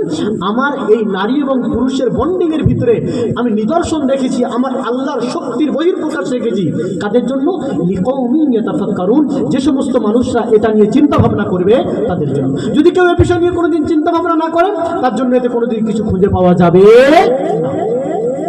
তাহলে স্বামী স্ত্রী যখন সারাদিন একে অন্যের জন্য ক্লান্তি হয়ে আসবে, যখনই আসলো সঙ্গে সঙ্গে বড় ছোট কথা কোনোদিন কেউ কাউকে বলবেন না। পরে যদি রাগ হয় পরে বলবেন, সেই সঙ্গে সঙ্গে বলবেন না। কথা কি? আরো 4টে গুণের কথা আমি আপনাদেরকে বলে যাব, পুরুষ এবং নারীদেরকে। সেই 4টে গুণ যদি আপনারা মানেন, আমি আশা করি আপনাদের সংসারে কোনোদিন ঝগড়া হবে না। আর যদি ঝগড়া হয়, সেটা কোনোদিন দীর্ঘস্থায়ী হবে না। 1-2 ঘন্টা, 10-15-20 মিনিট, 2-4 দিনের মধ্যে সেটা সংশোধন হয়ে যাবে। এই যে 3টে পয়েন্টের কথা বললাম, এটা তো মনে রাখবেন। নাম্বার 4, বাড়িতে 2 রকম মানুষ বসবাস করে, একটা হচ্ছে নারী আর একটা হচ্ছে পুরুষ, স্বামী আর স্ত্রী। কিছু জিনিস থাকে ডিসিশন নেওয়া, ফয়সালা করা। এই ফয়সালা করার যখন কোনো ব্যাপার আসবে, নারী জাতিরা আপনারা অনেক শিক্ষিত, আপনাদের হাত জোড়ো করছি, কোনো কিছু নয়। সর্বপ্রথম যখন এই কোনো ফয়সালার বিষয় আসবে, ফট করে তার ভিতরে নাক গলা দিবেন। আপনি দেখবেন, দূরে থেকে জাজ করবেন যে পুরুষরা যে সিদ্ধান্তটা করছে, ওনারা আমাদের গার্জেন, ওনাদের সিদ্ধান্ত আমাদের জন্য অ্যাকসেপ্টেবল, সেটা আমরা সাদরে গ্রহণ করে নেব। হ্যাঁ, যদি একান্ত সহ্যের বাইরে শরীয়তের বিরুদ্ধে হয়, তখন আপনারা বলুন। তাহলে প্রথম গুণটা আমাদের নারী জাতির ভিতরে কি আনতে হবে? যে পুরুষরা যখন নিজের কোনো ফয়সালা করবে, বিচার করবে, বিবেচনা করবে, তাদের সেই ফয়সালা, বিচার, আচারকে সাদরে গ্রহণ করা, তার সামনে গেছি পট করে না বকবক করা। ওমর আল্লাহ কালামুল্লাহ শরীফের মধ্যে জানিয়ে দিয়েছেন, আর রিজালু কাওয়ামুনা আলান নিসা। হে জওয়ান যুবকেরা, কান খুলে শুনে রেখে দিন। হে মায়েরা, বোনেরা, অন্তরের পৃষ্ঠাতে লিপিবদ্ধ করে রেখে দিন। ওমর আল্লাহ কালামুল্লাহ শরীফের মধ্যে জানিয়ে দিয়েছেন, সূরাতুন নিসা, সূরা নাম্বার 4, পারা নাম্বার 5, পৃষ্ঠা নাম্বার 85, আয়াত নাম্বার 34 এর মধ্যে জানিয়ে দিয়েছেন, আর রিজালু কাওয়ামুনা আলান নিসা। হে জওয়ান যুবকেরা, শুনে রাখো, আমি আল্লাহ যে পুরুষ জাতিকে সৃষ্টি করেছি, এই পুরুষ জাতিদেরকে আমি আল্লাহ নারী জাতির প্রতি একটু প্রাধান্য দিয়েছি। কেন? বিচার করার দিক থেকে, ডিসিশন নেওয়ার দিক থেকে, কোনো জিনিসে ফয়সালা করার দিক থেকে আমার আল্লাহ যখন বলে দিয়েছেন ফয়সালার বিষয়টা পুরুষদেরকে আমি অগ্র অধিকার দিয়েছি। আপনি যদি নারী হয়ে পুরুষদের সেই অধিকারের ভিতরে হস্তান্তর করেন, তাহলে পুরুষ জাতি হিসাবে তার ভিতরে দুঃখ আসবে, ব্যথা আসবে, তার প্রতি, আপনার প্রতি একটা ধিক্কারের ভাব আসবে। আমার আল্লাহ এই জন্য আগে থেকে ক্লিয়ার করে দিয়েছেন, আর রিজালু কাওয়ামুনা আলান নিসা। আমি আল্লাহ পুরুষ এবং নারীর মধ্যে ফয়সালা নেওয়ার অধিকারটা, ফয়সালা নেওয়ার বিচক্ষণতার বুদ্ধিটা পুরুষদেরকে একটু বেশি করে দিয়েছি। তাহলে একটা গুণ মা বোনেদের ভিতরে কি আনতে হবে? ফয়সালা যেটা পুরুষরা করবেন, সেটাকে সাদরে গ্রহণ করে নেওয়া। কতক্ষণ? যতক্ষণ না শরীয়ত বিরোধী কোনো ফয়সালা হোক। নজরুল দাস এখানে, এই নজরুল তো একা জলসা দিয়েছে, হ্যাঁ? আর জলসা কমিটি কোথায়? নাকি বইয়ের কথা শুনে মার্কেটিং করতে গিয়েছে? হতেও পারে, বিশ্বাস নেই, বুঝবার তো। ওহো, তাহলে আল্লাহ কি বললেন? পুরুষরা নারীদের সঙ্গে একটা জিনিস একটু আগিয়ে আছে। কোন বিষয়টা? ডিসিশন, ফয়সালা নেওয়ার দিক থেকে আমি পুরুষদেরকে একটু প্রাধান্য দিয়েছি। আল্লাহ একটা কারণ এখানে বলেছেন, বিমা আনফাকু। কারণ পুরুষরা যদি ফয়সালা করার অধিকার আমি আল্লাহ না দিই, পুরুষরা যে নিজেদের অর্থ নারীদের প্রতি হিউজ রূপে খরচা করে, ওরা যখন এত খরচা করার পরেও নিজের একটা কথাকে মানাতে পারবে না, তখন অত মন দিয়ে আর খরচা করবে। আল্লাহ আল্লাহ এটা জানেন, ওই জন্য আল্লাহ বলেছেন বিমা আনফাকু, আমি আল্লাহ তাদের যেটা রিজিক দিয়েছি সেই রিজিক থেকে তারা তোমাদের প্রতি অনেক খরচা করে, খরচা করার দিক থেকে তাদের ভিতরে একটা কথা আসবে, আমি এত খরচা করছি, মানে আমি একটা কথা বললে নিশ্চয়ই এ শুনবে, এই যে আশাটা আছে, তার পুরুষত্বের যে চাহিদা আছে যে আমি একটু ফয়সালা করব, এটা পুরুষত্বের একটা বৈশিষ্ট্য, গুণাগুণ। আল্লাহ বললেন সংসারে যদি শান্তি চাও, তোমার স্বামীর বিবেচনা বিচক্ষণতার প্রতি কোনোদিন আঙুল তুলবে না। হ্যাঁ, স্বামী যদি আপনার সঙ্গে কোনো পরামর্শ করে নিঃসন্দেহে পরামর্শ দেবেন, কোনো যদি ফয়সালা করে শরীয়তের বিরুদ্ধে গিয়ে তার বিপরীতে বিরোধিতা করবেন, কিন্তু যখন সে ঠিকঠাক করছে, নিজের গায়ে একটু লাগছে বলে আমি করতে দেবো না, আমি জানি না, এই করলে আমার বাপের বাড়ি চলে যাবো, বিষ খাবো, গলায় দড়ি দেবো, এরকম করবেন। তাহলে একটা কথা কি বললাম, কেউ কারোর সঙ্গে এই নারী পুরুষরা বিচারের দিক থেকে একটু প্রাধান্য, আমাদের পুরুষ ভাইদের মনে হচ্ছে আচ্ছা বিচার করেগা, বিচার করেগা মানে কি যা ইচ্ছা তাই বলেগা। হ্যাঁ, না না না না না। দ্বিতীয় কথা, নিজেদের কথাবার্তার ভিতরে নমনীয়তা, নম্রতা, ভদ্রতা, স্বাচ্ছন্দ্যতা, পরিষ্কার পরিচ্ছন্নতা, মানসিকতা, মানবতার বিধানটাকে বজায় রাখতে হবে।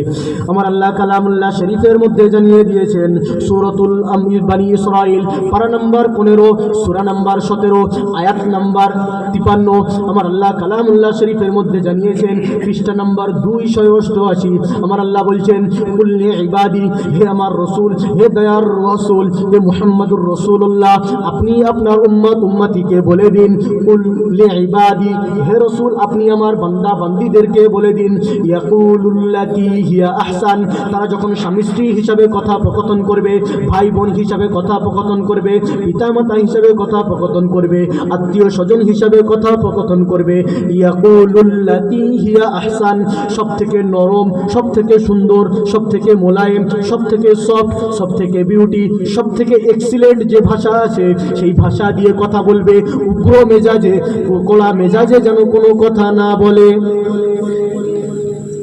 তাহলে সংসারে সুখ বজায় রাখার দ্বিতীয় কথা কি, কেউ কাউকে সাধারণত ধমক দিয়ে কথাবার্তা বলবেন না। এক নম্বর, মহিলাদের জন্য কি বললাম, পুরুষরা যেটা বিবেচনা করবেন বেশিরভাগ সময় তাদেরটা মেনে নিয়ে তাদের সেই বিবেচনার ভিতরে নাক না গলা, আর পুরুষদের এক্ষুনি গা ফুলে পানি হয়ে গেছে, আচ্ছা বিচার করেগা। আল্লাহ কি বলে দিলেন, আচ্ছা বিচার তো তুমি করেগা, কিন্তু তোমার একটা লিমিট আছে, সেটা কি ইয়াকুলুল্লাতি হিয়া আহসান, এমন ভাষা দ্বারা বিচার করবে যেটা নরম হবে, মোলায়েম হবে, সফট হবে, স্বাচ্ছন্দ্য বোধ হবে, মানসিকতা মানবতার রস যার ভিতরে থাকবে, যেটা শুনলে মন গলে যাবে, যেটা শুনলে রাগ কথা শুনে মনে হয় এক চড়, এরকম যেন স্ত্রীদের মনে না হয়। আপনি আপনার স্ত্রী ভুল করছে, আপনি ফয়সালা করবেন, নিঃসন্দেহে আপনি করবেন, আপনিই করবেন, আপনি তার স্বামী, কিন্তু উগ্র মেজাজে নয়, ধীর স্থিরভাবে তাকে করবেন। স্বামী যদি স্ত্রী যদি অন্যায় করে তাকে কেমন ভাবে বোঝাতে হবে, কেমন কি করতে হবে, তার 3টে ধাপ আছে। ওই যে আর রিজাল কওয়ামুনা আলান নিসা বললাম না, যে পুরুষরা মনে করবে আরে হাম হে তো সব হে বিচার করেंगे, আল্লাহ ওই জন্য ওই আয়াতেই 3টে কথা বলেছেন। হ্যাঁ, নারী জাতিরা একটু টেরা হয়, ওরা অনেক সময় একটু ভুল করবে, তোমরা বিচার করবে ঠিক কথা, কিন্তু বিচারের ভিতরে বাড়াবাড়ি করবে না। 3টে যে ধাপ বলছে এই 3টে ধাপের ভিতরে থাকবে। এই ধাপগুলো পালন করার আগে আগে আল্লাহ বলে দিয়েছেন ইয়াকুলুল্লাতি হিয়া আহসান, সর্বপ্রথম যেটা সুন্দর নরম কথা হয় সেটা বলো, ধমক দিয়ে নিজের স্ত্রীদেরকে কোনোদিন কোনো কথা বলবে না। আপনি চিন্তা করুন, আপনার স্ত্রী কাজ ছেড়ে আপনার কাছে এসছে, যে মা 10 মাস 10 দিন গর্ভে ধারণ করেছিলেন, নিজের শরীরের 1-1.5 কেজি রক্ত প্রবাহিত করে যে মহিলাটাকে জন্ম দিয়েছিলেন, যে বাপ নিজের সংসারের ছোট্ট ছোট্ট দরকারকে পূরণ না করে যে মেয়ের জন্য সংসারে আদরের জিনিস কিনে এনে দিয়েছিলেন, সেই রকম একটা সুন্দর ফুটফুটে মেয়েকে আপনার ঘরে তুলে দিয়েছে। আপনি যদি কথাবার্তা বলার সময় বলেন তোর বাপ দেখেন, তোর মা করেন, এগুলো কিন্তু কোরআন কোনোদিন আদেশ দেয় না।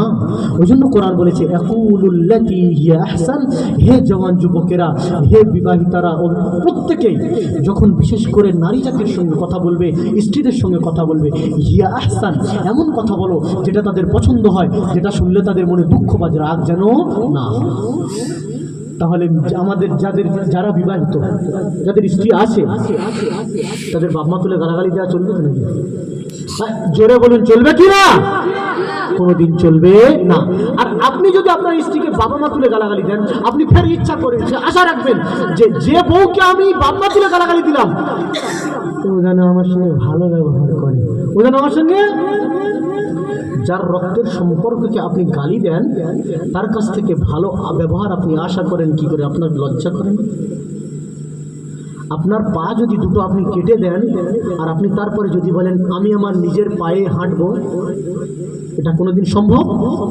এটা যেমন অসম্ভব, ইম্পসিবল, তদ্রূপ আপনি যদি আপনার স্ত্রীর বাবা মা তুলে, ভাই বোন তুলে গালাগালি দেন, তার সঙ্গে অসৎ ব্যবহার করেন, সর্বদাই কটু কথা বলেন, তার কাছ থেকেও ভালো ব্যবহার আশা করা তদ্রূপ পাগলামি, বোকামি, ইম্পসিবল। কথা ক্লিয়ার? তাহলে প্রথম কথা, মা বোনেদের জন্য কি বললাম? দয়া করে আপনারা পুরুষদের বিচক্ষণতায় বিচার আচারে বেশি নাক গলাবেন না। নাম্বার 2, পুরুষরা যখন বিচার করবে, যেন নারীদের প্রতি কোনো ধমক প্রমুখ দিয়ে, সব সময় জোর দিয়ে কোনো কথাবার্তা, গালাগালি করে কোনো সময় কথাবার্তা না বলে। নারী জাতিদের জন্য সেম। মরেনে আমার ভাগ্যে পড়েছে কোথায় দিয়ে, কত ভালো ভালো ছেলে আমার পিছনে ঘুরতেছে। অধিকাংশ মেয়ে বিয়ের পরে এই কথাটা বলে, কতজন আমার পিছনে ঘুরতে যায়, আমি তোমার বিয়ে করছি আমার বাপমার কথা শুনে। ওই বাপমার কথা শুনে বিয়ে করছো তো বাপমার কথা শুনে তার সঙ্গে সদ্ব্যবহারটাও করে নাও। তা এই যে নারী জাতি অনেক সময় পুরুষদেরকে ভালো বড় ছোট কথা বলে, সেদিক থেকেও আমাদের কী রাখতে হবে? দূরে থাকতে হবে। তাহলে সংসার সুখে থাকার জন্য যেমন বিচারের পুরুষদের প্রাধান্য দিতে হবে, তদ্রূপ একে অন্যের সঙ্গে কটু কথা সবসময় বলা চলবে। আরে জোর করে বলুন, বলা চলবে। তাহলে দুটো পয়েন্ট বুঝে এসছে। 3 নম্বর পয়েন্ট বলি, আমার আল্লাহ কালামুল্লাহ শরীফের মধ্যে জানিয়ে দিয়েছেন, সূরাতুল বাকারা সূরা নম্বর 2 পারা নম্বর 2 আয়াত নম্বর 222 পৃষ্ঠা নম্বর 36। আমার আল্লাহ বলছেন, ইন্নাল্লাহা ইউহিব্বুত তাওয়াবিনা ওয়া ইউহিব্বুল মুতাতাহহিরিন। আমার আল্লাহ যারা পবিত্র থাকে, পাক সাফ থাকে, যারা সর্বদাই টিপটপ থাকে, যারা পরিষ্কার পরিচ্ছন্ন থাকে, আমার আল্লাহ নিজে তাদেরকে অত্যাধিক পছন্দ করেন। তাহলে আল্লাহর কাদের পছন্দ? যারা টিপটপ পরিষ্কার পরিচ্ছন্ন থাকে। এটা আল্লাহর একটা মেজাজ। রাসূলুল্লাহ হাদিসে বলেছেন, ইন্নাল্লাহা নাযীফ ওয়া ইউহিব্বুন নাযাফা। আমার আল্লাহ নিজেই ক্লিন, পরিষ্কার, এবং যারা পরিষ্কার থাকেন তাদেরকে পছন্দ। জোরে বলুন, পছন্দ। আপনি স্বামী, আপনি বাড়িতে যখন বের হচ্ছেন, একদম ডার্লিংয়ের ইস্ত্রি করা জামা, জুব্বা, ফুব্বা, হুব্বা, কুব্বা, প্যান্ট শার্ট পরে, এদিকে স্প্রে, এদিকে আতর, হাতর কাতর মেখে বাইরে চলে যাচ্ছেন কাজ কাম সেরে। আপনি যখন আপনার স্ত্রীর কাছে আসছেন, আপনি যাওয়ারটা বেশি গুরুত্ব রাখে না, আপনি আসছেন কি বিহেভিয়ার নিয়ে, কি রূপ নিয়ে, সেটা আপনার স্ত্রীর প্রতি অনেক ইফেক্ট পড়ে। আপনি যেমন সুন্দর ড্রেস করে বাইরে যাবেন, আপনার স্ত্রীর জন্য আপনি সুন্দর সুন্দর পোশাক পরে বাইরে থেকে মাঝে সাজে আসবেন। বাইরে থেকে ঘাম অবস্থা একদম আসছে, ক্লান্ত, একেবারে মনে হচ্ছে যেন কোথায় পড়েছিল, কবরস্থানের ধারে কোনো লাশ ধরেও টানছিল, খুব কষ্ট করে উঠে চলে এসেছে। এরকম করবেন না। আপনি যেমন চান আপনার স্ত্রী যেমন সবসময় পরিপাটি টিপটপ হয়ে সেজে গুজে থাকুক, তবে আপনার ভালো লাগবে, আকর্ষণ লাগবে, তো সেও তো মানুষ, তার মনেও তো একটা চাহিদা আছে। আপনি শুধু আতর মেরে যাওয়ার সময় বাইরে যাবেন, আর আসার সময় একদিনও ভালো ড্রেস পরে তার সামনে আসবেন না, তার প্রতিও খারাপ ইফেক্ট পড়ে। তাহলে পরিষ্কার পরিচ্ছন্নতার দিকটা আমাকে বজায় রাখতে হবে। সর্বপ্রথম বাড়ির বাইরে যখন যাব, যেমন আমি পরিষ্কার হয়ে যাব, তদ্রূপ বাইরে থেকে যখন কোনোদিন আসবো, হয়তো বাড়িতে এসে সম্পূর্ণরূপে জামা ছাড়তে পারবো, কিন্তু মুখ হাত পা ধুয়ে ক্লিন হয়ে একটু আতর পকেট থেকে লাগিয়ে তো বাড়ির ভেতরে ঢুকতে পারবো। এটা প্রত্যেকেই করবে। নাম্বার 2, খাওয়া দাওয়া করার পরে হাত যেখানে খেলাম সেখানে হাত ধুইলাম, আর পারি না এটা হাত না, এইরকম গন্ধময় পরিবেশ না। বিছানায় শুয়ে আছে 4 দিন চাদরটা যেটা গায়ে দেয় ঝেড়ে গুছিয়ে রাখেন, সে নারী জাতি, সে আপনার চাকর নয়। সেই সব দিন গুছাবে, আপনার ভিতরে দায়িত্বশীল পরিষ্কার পরিচ্ছন্নতা বলে কিছু নেই। কিংবা কোনো জায়গায় এর উল্টোও হয় যে পুরুষই করে, নারীরা ভালো লাগে, করো না, এই যে দুজনের ভিতরে যখন পরিষ্কার পরিচ্ছন্নতা ইফেক্ট করবে, তখন খাওয়া দাওয়া পরিষ্কার পরিচ্ছন্ন হবে না। ওর মন, পুরুষের মনে হয় যে আমার স্ত্রী যেন আমার সামনে সবসময় টিপটপ হয়ে থাকে, কিন্তু নারীদের একটা কি ফল, ও যখন বাইরে মার্কেটিং করতে যাবে, যখন বিয়ে বাড়ি যাবে, কসম খোদার করে বলছি এমন সেজে যাবে, একদিনও স্বামীর জন্য সেরকম সাজ সাজাবে। যে ড্রেসগুলো নতুন আলমারিতে রাখা সবগুলো বের করবে, এটা এটা এটা এটা অমুকের বিয়ে, এটা তমুকের বিয়ে, এটা ফোল্লার বিয়ে, এটা হোল্লার বিয়ে, এটা একবার পরে গেছি, এটা দোস্ত দেখে নিয়েছে, এটা সেহেলি দেখে নিয়েছে, এটা পরবো না। আমার মা এবং বোনেরা, আপনারা যাদের বিয়ে যাচ্ছেন তারা আপনার স্বামী নয়, যে আপনাকে এগুলো কিনে দিয়েছে সেই আপনার স্বামী। পরিষ্কার পরিচ্ছন্নতা বাইরের লোককে দেখানো আপনার কোনো দরকার নেই। আপনার পরিষ্কার পরিচ্ছন্নতা আপনার স্বামীর জন্য জরুরি। আপনি যদি আপনার পরিষ্কার পরিচ্ছন্নতা দিয়ে আপনার স্বামীর মন জয় না করেন, তখন স্বামী বাইরে মুখ মারতেও পারে, অভ্যাস অনুযায়ী হতে পারে। এটা কেউ যেন এটা না মনে করে হুজুর বলে দিয়েছে যাদের বউরা ঠিকঠাক থাকে না বাইরে চলতে, এটা যেন আবার কেউ না বোঝে। তাহলে স্বামী এবং স্ত্রী উভয়কে সুখী সংসার বানানোর জন্য 3 নম্বর কারণ কি, উভয়কে টিপটপ পরিষ্কার পরিচ্ছন্ন সবসময় নিজের ঘর বাড়িকে একটা পরিষ্কার মহলে রাখতে হবে। এখানে খাবার প্লেট, ওখানে তরকারি প্লেট, হাঁড়ির মুখ খুলে আছে, মাঝি ভিনভিন করে উঠছে, মশা তৈরি হচ্ছে, জমা পানি থেকে গায়ে দেওয়া চাদর পড়ে আছে, 1 বছরের ব্ল্যাঙ্কেট 3 বছর পরে ধুইতেছে, আর বলো না খুব কষ্ট, আর ভিজানোর পরে তুলতে পারি, এইরকম যত সব অলসতার কথা। এরকম যখন আপনি করবেন, আপনার স্বামীর অন্তরে আপনার ভালোবাসা জন্মাবে না। কিংবা যে পুরুষটা বাইরে যাওয়ার সময় সাজগোজ করে যায় আর আসার সময় ঘাম নিয়ে গায়ে গন্ধ আছে, আপনাদের স্ত্রীদের মনে আপনাদের প্রতি এই অবস্থা সবসময় দেখলে তাদের মনেও ভালোবাসা জন্মাবে না। এটা মানুষ, তার নেচার, তার অভ্যাস, এগুলোই চায় যে আমার স্বামী আমার স্ত্রী সবসময় টিপটপ থাকে। সে যেন কোনো সময় গায়ে ময়লা, জামা কাপড় হাতে কি বলে হাঁড়ি খোলা পরিষ্কার করে এসছে, হাতে একটু মুড়ে ডুবে দিয়ে সাবাস, স্বামী স্বামী কেমন লাগছে, খুব ভালো। ও রঙের কাজ করছিল, কাপড় রং করছিল, তাই থোড়া সা ইধার থোড়া সা ডার্লিং আসসালামু আলাইকুম বলা উঠো। এই যে জিনিসগুলো, পরিষ্কার পরিচ্ছন্নতা, সাজগোজ, আপনার স্ত্রী, আপনার স্বামী, আপনাদের সংসারকে সুখে রাখার অত্যন্ত গুরুত্বপূর্ণ বিষয়। আপনি যদি এটা রাখেন, আপনি দেখবেন আপনার সংসারে বেশি অশান্তি আসবে। 3 নম্বর কারণ বুঝে আসলো। 4 নম্বর, কালামুল্লাহ শরীফ পারা নম্বর 15, সূরা নম্বর 17, সূরাত বনী ইসরাঈল আয়াত নম্বর 26 এবং 27, পৃষ্ঠা নম্বর 250। আমার আল্লাহ কালামুল্লাহ শরীফের মধ্যে জানিয়ে দিয়েছেন, ওয়ালা তুবাদ্দির তাবদীরা ইন্নাল মুবাদ্দিরিনা কানু ইখওয়ানাশ শায়াতিন ওয়া কানাশ শাইতানু লিরাব্বিহি কাফুরা। হে জওয়ান যুবকেরা, কান খুলে শুনে রেখে দিন, আপনি আপনার স্ত্রীর সঙ্গে সুখে দাম্পত্য জীবন করুন, আমার আল্লাহ কোনোদিন সেটাকে নিষেধ করেন না। আপনি আপনার বাবা মাকে গিফট এবং উপঢৌকন দিন, আমার আল্লাহ কোনোদিন নিষেধ করেন না। আপনি আপনার ভাই বোনকে গিফট দিন, আমার আল্লাহ কোনোদিন নিষেধ করেন না। আপনি আপনার শ্বশুর শাশুড়িকে গিফট দিন, আপনার মামা মামিকে গিফট দিন, আমার আল্লাহ কালামুল্লাহ শরীফের মধ্যে কোনোদিন নিষেধ করেন না। আমার রাসূলুল্লাহ হাদিসের মধ্যে কোনোদিন নিষেধ করেন না। আমার রাসূল আরো বলেন, তাহাদু তাহাবু, একে অন্যকে হাদিয়া দাও, আমার আল্লাহ তোমাদের হাদিয়া দেওয়ার মাধ্যমে তোমাদের ভিতরে মুহাব্বত সৃষ্টি করে দেবে। হ্যাঁ হ্যাঁ হ্যাঁ, হাদিয়া দেওয়ার মাধ্যমে নিজের স্ত্রীর শখ পূরণ করার সময়, নিজের বাবা মায়ের শখ পূরণ করার সময় একটা জিনিসকে তোমরা লক্ষ্য রাখবে, ওয়ালা তুবাদ্দির তাবদীরা, তোমরা যেন অপচয় খরচা করবে না, দরকারের থেকে বাইরে কেনাকাটা করবে না, দরকারের থেকে বাইরের ডিমান্ডগুলি পুরা করবে না। কেন কেন কেন যারা এমন করে তারা হচ্ছে শয়তানের ভাই। হে জওয়ান যুবকেরা, আপনার মনে হতে পারে আমরা আল্লাহ বলেছেন শয়তানের ভাই, এর সঙ্গে সুখে সংসারের কি সম্পর্ক আছে? হে জওয়ান যুবকেরা, কান খুলে শুনে রেখে দিন, আপনার স্ত্রী যখন নতুন, আপনি যখন তাকে এক্সট্রা গিফট দেবেন, আপনার পুরানো হয়ে যাওয়ার পরে যখন আপনি তাকে গিফট দেবেন না, সে আপনার প্রতি সন্তুষ্ট হবে না, তার প্রতি তার অন্তরে আপনার জন্য বিদ্বেষ জন্মাবে। আপনি যখন নতুন ইনকাম করার পরে পিতামাতাকে নিত্য নতুন গিফট দেবেন, অত্যন্ত গিফট দেবেন, পিতামাতা খুশিতে বকবক হয়ে যাবে। আপনার ইনকামটা যখন একটু পড়ে যাবে, আপনি যখন পিতামাতাকে গিফট দিতে পারবেন না, নিজের স্ত্রীর মন পছন্দ জিনিসগুলি এনে দিতে পারবেন না, আপনার প্রতি অসন্তুষ্ট হবে, সুখের সংসারের ভিতরে ফাটল ধরবে, সংসার করার ভিতরে ছোট্ট ছোট্ট দানা তৈরি হবে, তার মাধ্যম দিয়ে আপনার সুখের সংসারটা আস্তে আস্তে করে দাউ দাউ করে জ্বলতে লাগবে। আল্লাহ আগে থেকে বলে দিয়েছেন আপনি সবসময় একটা লিমিট ঠিক করুন, আপনি একটা টার্গেট সেট করুন। আপনার 1 কোটি টাকার গিফট দেওয়ার ক্ষমতা আছে, কিন্তু আপনি চিন্তা করবেন আপনার ব্যবসা যদি মরে যায় তারপরেও আপনি 1 কোটি টাকার গিফট দিতে পারবেন কিনা। যদি ব্যবসা মরে যাওয়ার পরেও 1 কোটি টাকার গিফট দিতে পারেন, প্রত্যেক দিন 1 কোটি টাকা দিন। আর যদি আপনার মনে হয় যে ব্যবসা মরে যাওয়ার পর আমি 1000 টাকা দিতে পারবো, তাহলে প্রথম থেকে 1000 টাকার গিফট দিয়ে অভ্যাস বানান। ফুজুল খরচা করে তাদের অভ্যাসটাকে খারাপ করবেন। আপনি নতুন স্ত্রী হয়েছে, আলহামদুলিল্লাহ, তাকে খুব ভালোবাসুন, কিন্তু এতটা অযথা জিনিস কিনে দেবেন না যে তার অভ্যাসে পরিণত হয়ে যায়। পরে আপনার ব্যবসা, আপনার যখন আর্থিক অবস্থা খারাপ হয়ে যাবে, সে সেই জিনিসগুলো ডিমান্ড করবে এবং না দিতে পারলে সংসারে ফাটল।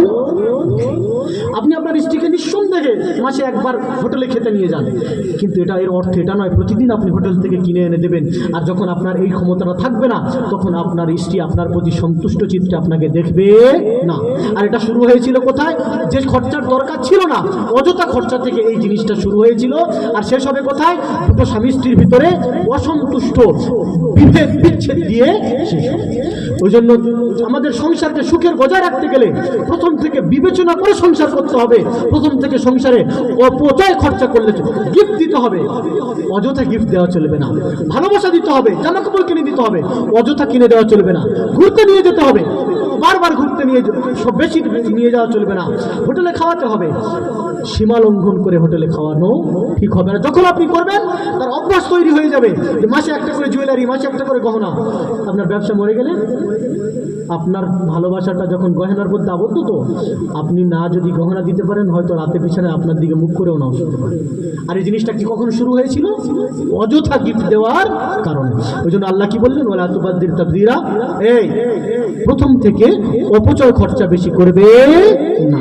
তাহলে যে সংসারে তুমি থাকবে, বাপ মার সংসারে হোক, স্বামী স্ত্রীর সংসারে হোক, ভাই বোনের সংসারে হোক, যখন লিমিট করে খরচা করবে, সংসারে শয়তানের প্রভাব আসবে না। আর কি হবে না? সংসারে অশান্তি আসবে না।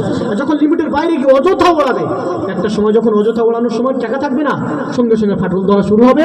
অশান্তির বাতাবরণ, অশান্তির অগ্নি দাউ দাউ করে জ্বলতে লাগবে। আপনি চাইলেও শান্তিতে পরিণত করতে পারবেন। তাহলে যে 4টে কারণ আমি আপনাদেরকে বললাম, আমার বিশ্বাস, অভিজ্ঞতা নেই, কিতাবি পড়া জ্ঞান, আপনারা যদি মানেন, আমি আল্লাহর নামে কসম করে বলতে পারি, কোরআনের আয়াতগুলিকে সামনে রেখে আপনার সংসারে সাধারণত কোনোদিন ঝগড়া অশান্তি হবে। এবার স্ত্রীদের 4টে গুণের কথা বলবো, স্বামীদের 2টো গুণের কথা বলবো, প্রতিবেশীর 1টা গুণের কথা বলে বায়ান শেষ করে দেবো। ওকে, ঠিক আছে? তো রাত হয়ে যাচ্ছে, 12টা বার হয়ে গিয়েছে, বুঝতেই পারলাম না। ছোট্ট কথা একটা করে বলে দিই। ইবনে মাজাহ শরীফ হাদিস নাম্বার 1857। কত নম্বর হাদিস বললাম? 1857। 1857। قال رسول الله صلى الله عليه وسلم ما استفاد المؤمن بعد تقوى الله خير له من زوجة صالحة। হে জওয়ান যুবকেরা, হে আমার রাসূল প্রেমী বান্দা বান্দীরা, কান খুলে শুনে রেখে দিন। আমার রাসূলুল্লাহ হাদিস শরীফের মধ্যে জানিয়ে দিয়েছেন, খায়রুল লাহু, হে আমার উম্মতিরা, মাস্তাফাদাল মুমিনু, একটা মুমিন বান্দা তার জীবনের সবথেকে উপভোগের সামগ্রী কি কি? আমার রাসূল বললেন, বা'দা তাকওয়াল্লাহ, আল্লাহকে ভয় করার পরে সবথেকে দামি যেটা সম্পদ পুরুষের জীবনে হতে পারে, মিন যাওজাতিন সালিহা, দিনদার নেককার স্ত্রী। রাসূলুল্লাহ কি বললেন? আল্লাহর ভয় ছাড়া মানুষের কাছে সবথেকে যেটা আনন্দের জিনিস, সেটা কি? দিনদার স্ত্রী। জোরে বলুন, দিনদার স্ত্রী কাকে বলে? 4টে গুণ। قال رسول الله صلى الله عليه وسلم ইন আমারাহা আতাআতু। হে জওয়ান যুবকেরা, হে আমার মা এবং বোনেরা, কান খুলে শুনে রেখে দিন। আমার রাসূলুল্লাহ বললেন, সৎ স্ত্রীর 4টি ডেফিনেশন আছে, সৎ স্ত্রীর 4টে পরিচয় আছে। ইন আমারাহা আতাআতু, যখন তার স্বামী তাকে কোনো আদেশ করবে, শরীয়তের ভিতরে কোনো তাকে বিধান বলবে, রান্না করতে, পানি আনতে, বিভিন্ন রকম আদেশ যখন করবে, আতাআতু, সেই স্ত্রীর সঙ্গে সঙ্গে সঙ্গে সেটাকে পালন করবে, না করবে না। কথা বুঝে আসছে? তাহলে সৎ স্ত্রীর প্রথম নিদর্শন, যখনই স্বামী কোনো আদেশ করবে সঙ্গে সঙ্গে সেটাকে পালন করবে, সঙ্গে সঙ্গে সেটাকে পালন করবে। নাম্বার 2, ওয়াইন নাযারা ইলাইহা সাররাতহু, যখন স্বামী বাইরে থেকে কষ্টের শরীর নিয়ে এসে স্ত্রীর মুখের দিকে দেখবে, সাররাতহু, স্ত্রী এমন একটা মুচকি হাসি দেবে, স্বামীর মনটা খুশিতে বকবক হয়ে যাবে। সৎ স্ত্রীর কি 2 নম্বর নিদর্শন কি? স্বামী যখনই স্ত্রীর দিকে দেখবে, স্ত্রী এমন একটা আকর্ষণ ভাবে চাইবে, স্বামী স্ত্রীর মুখটা দেখে কি হয়ে যাবে? হেসে ফেলবে, আনন্দে আনন্দিত হয়ে যাবে। এটা হচ্ছে নেক স্ত্রীর দ্বিতীয়। এগুলো নিয়ে বললে 1 ঘন্টা 12 ঘন্টা পার হয়ে যাবে, কিন্তু সময় নেই। নাম্বার 3, ওয়াইন আকসামা আলাইহা আবাররাতহু, আর পুরুষের জীবনে রাগী, রক্ত গরম, হাই টেম্পার, বিচারও, এই আমি বিচার করে না, কোনো সময় কসম খেয়েছি, আল্লাহর কসম করে বলতিস তুই যদি এটা করছি ওইটা। অনেক পুরুষ কসম খায় না।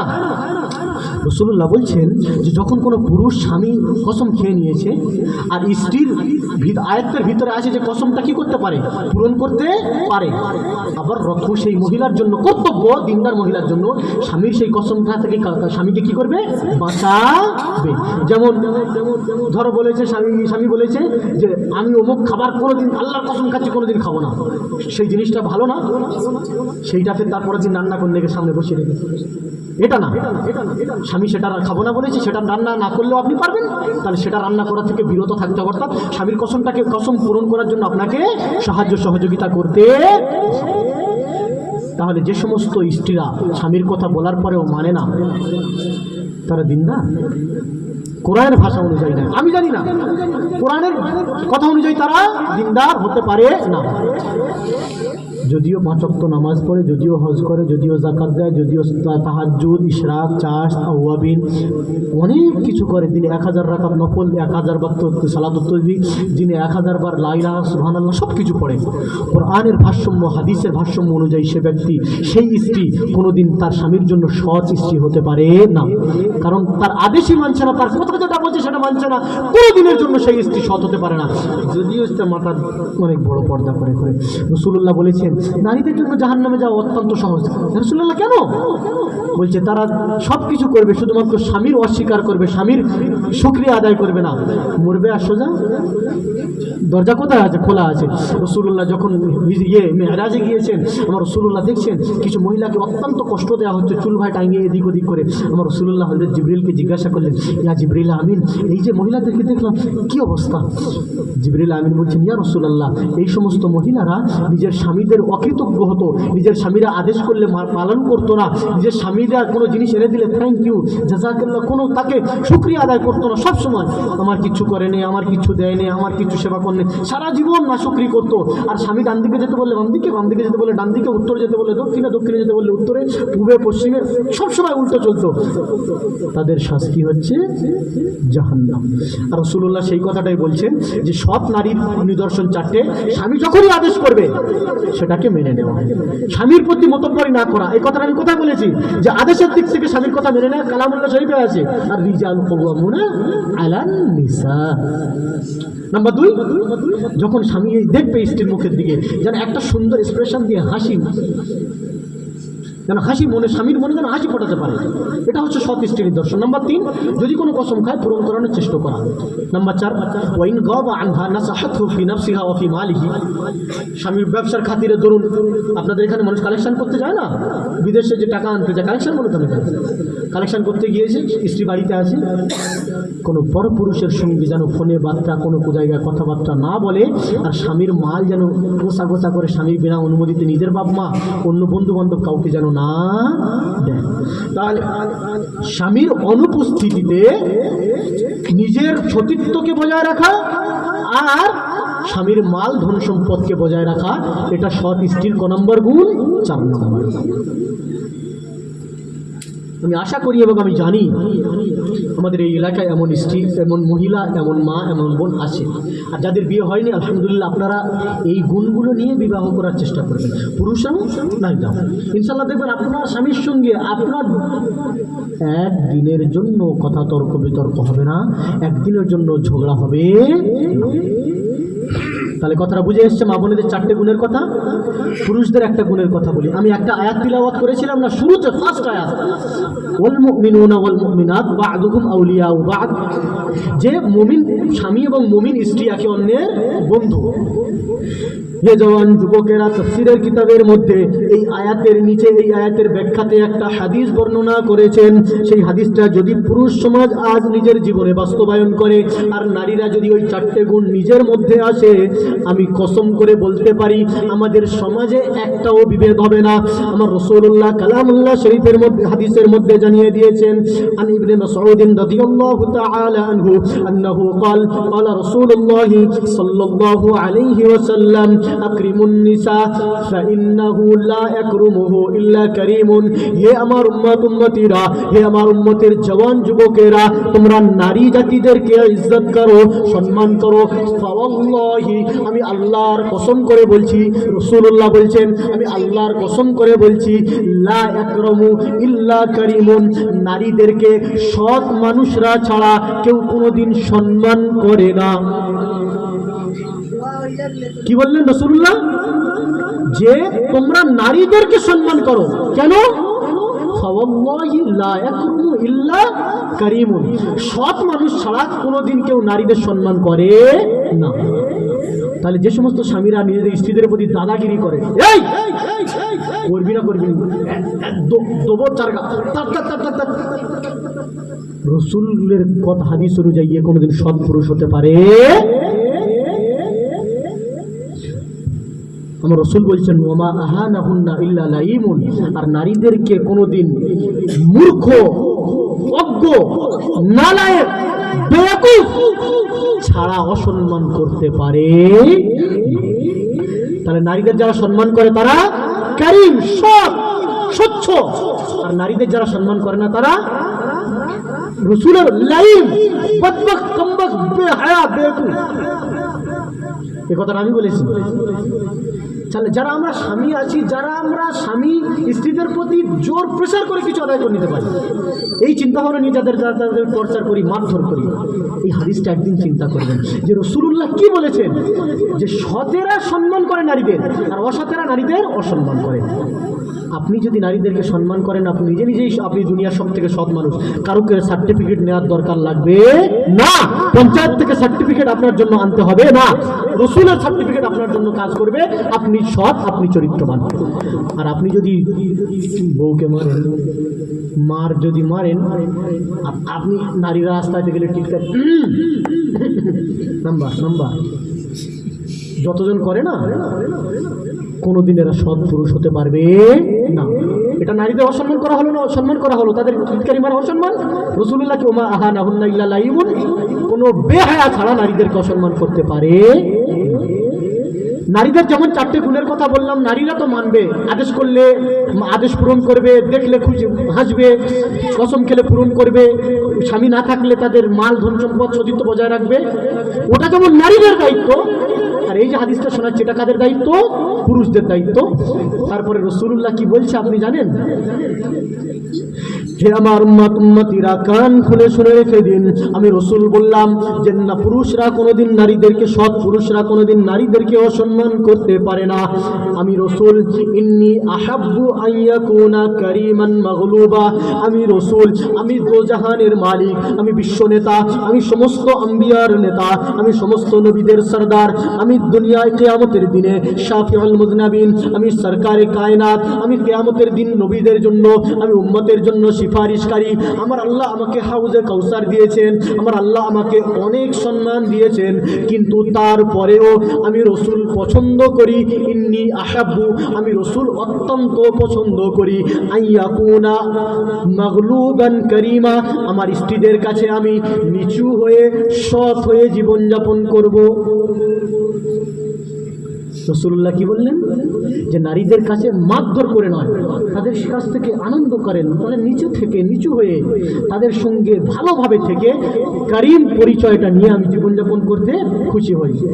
মিন আন ইয়াকুনা গালিবান লাইবা, আর আমি নারীদেরকে শাসন করে, বেহায়া হওয়ার থেকে তাদের সামনে তাদেরকে না টর্চার করে সৎ হয়ে জীবনযাপন করতে আমি রাসূল পছন্দ করি।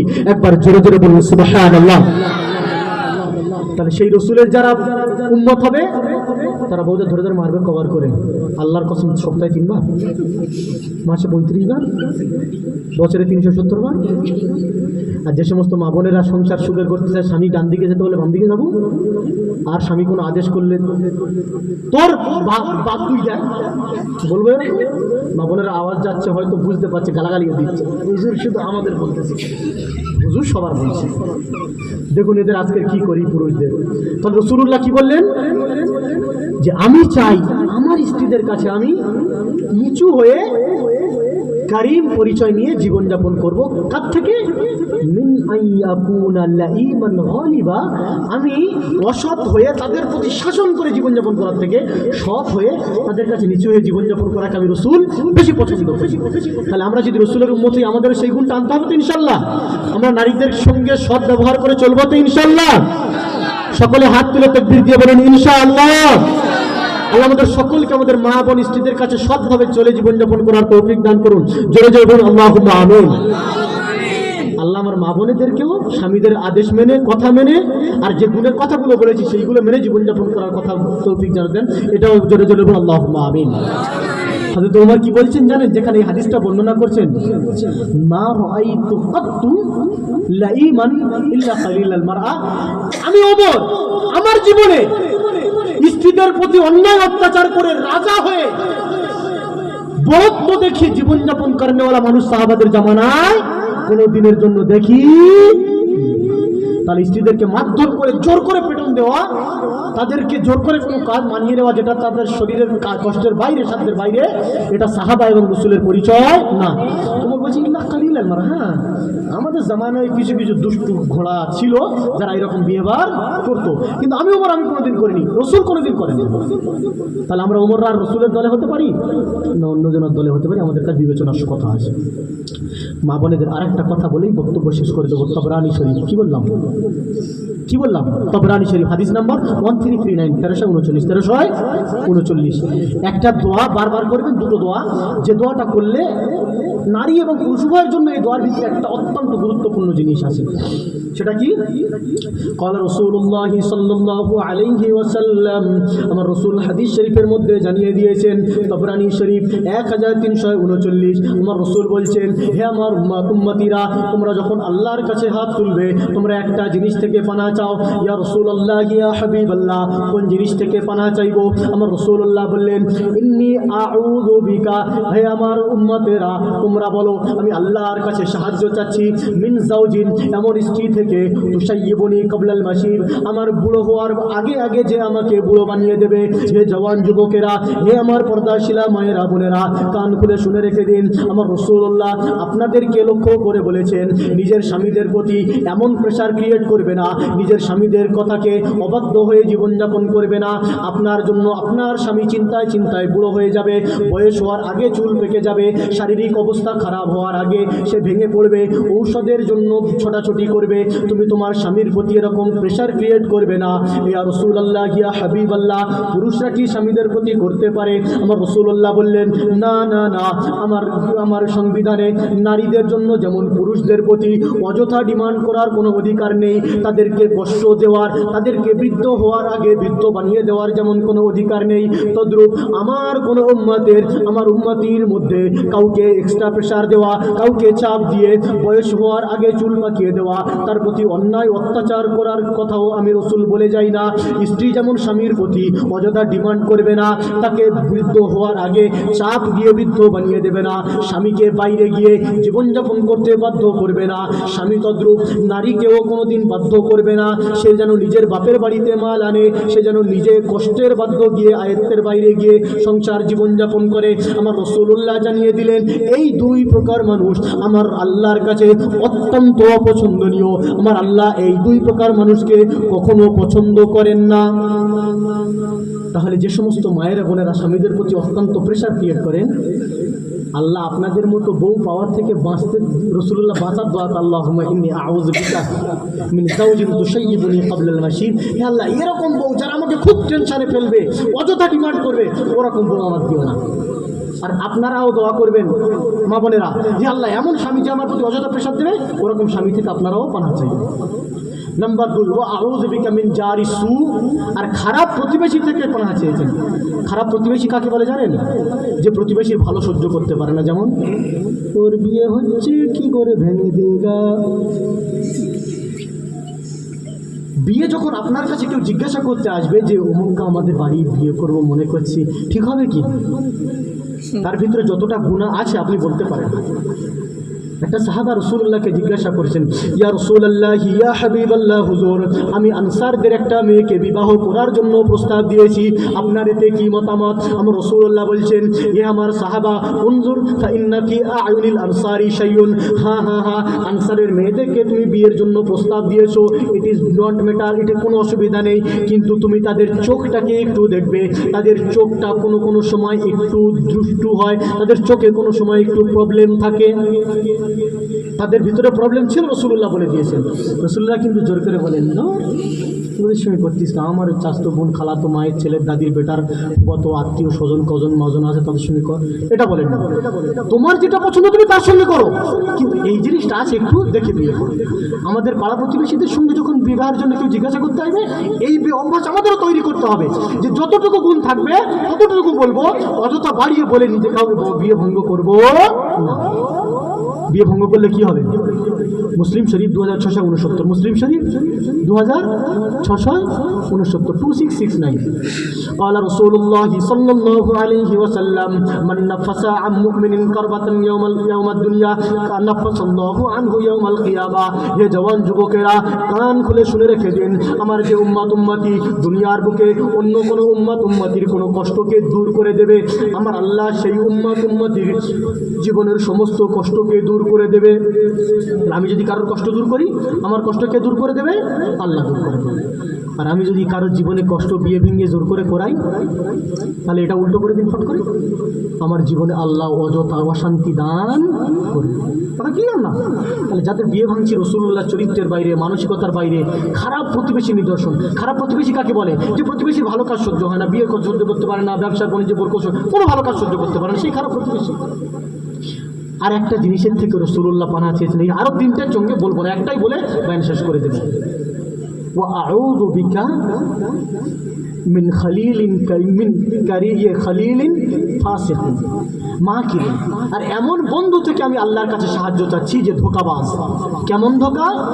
আইনুহু তারানি ওয়া কলবুহু ইয়ারআনি, তার চোখ তো আমাকে বাইরে দিচ্ছে, আমি দেখতে পাচ্ছি আমার দোস্ত আমাকে দেখতেছে, দোস্ত কোথায় যাচ্ছ?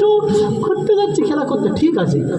ওয়া কলবুহু ইয়ারআনি, কিন্তু ওর মনে আমার পিছনে বিদ্বেষ ঢোকানো আছে, খোঁজ করে, আচ্ছা কোথায় কী করলো, হ্যাঁ এটা করলো কেন, ওটা করলো কেন, এটা হলো কেন, ওটা গেল কেন, সবসময় তার পিছনে ভুল ধরার জন্য ইন রাআ হাসানাতান দাফরাহা, যদি কোনো দোস্তর ভিতরে একটা ভালো গুণ দেখে, সঙ্গে সঙ্গে সেটা সেখানে সাটাম একদম কারো কাছে বলবে না, সেখানে লুকিয়ে দিল।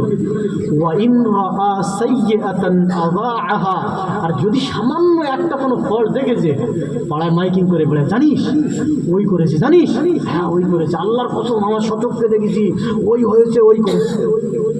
এরকম বন্ধু থেকেও রাসূলুল্লাহ সাহায্য বাসার দোয়া করে গিয়েছে।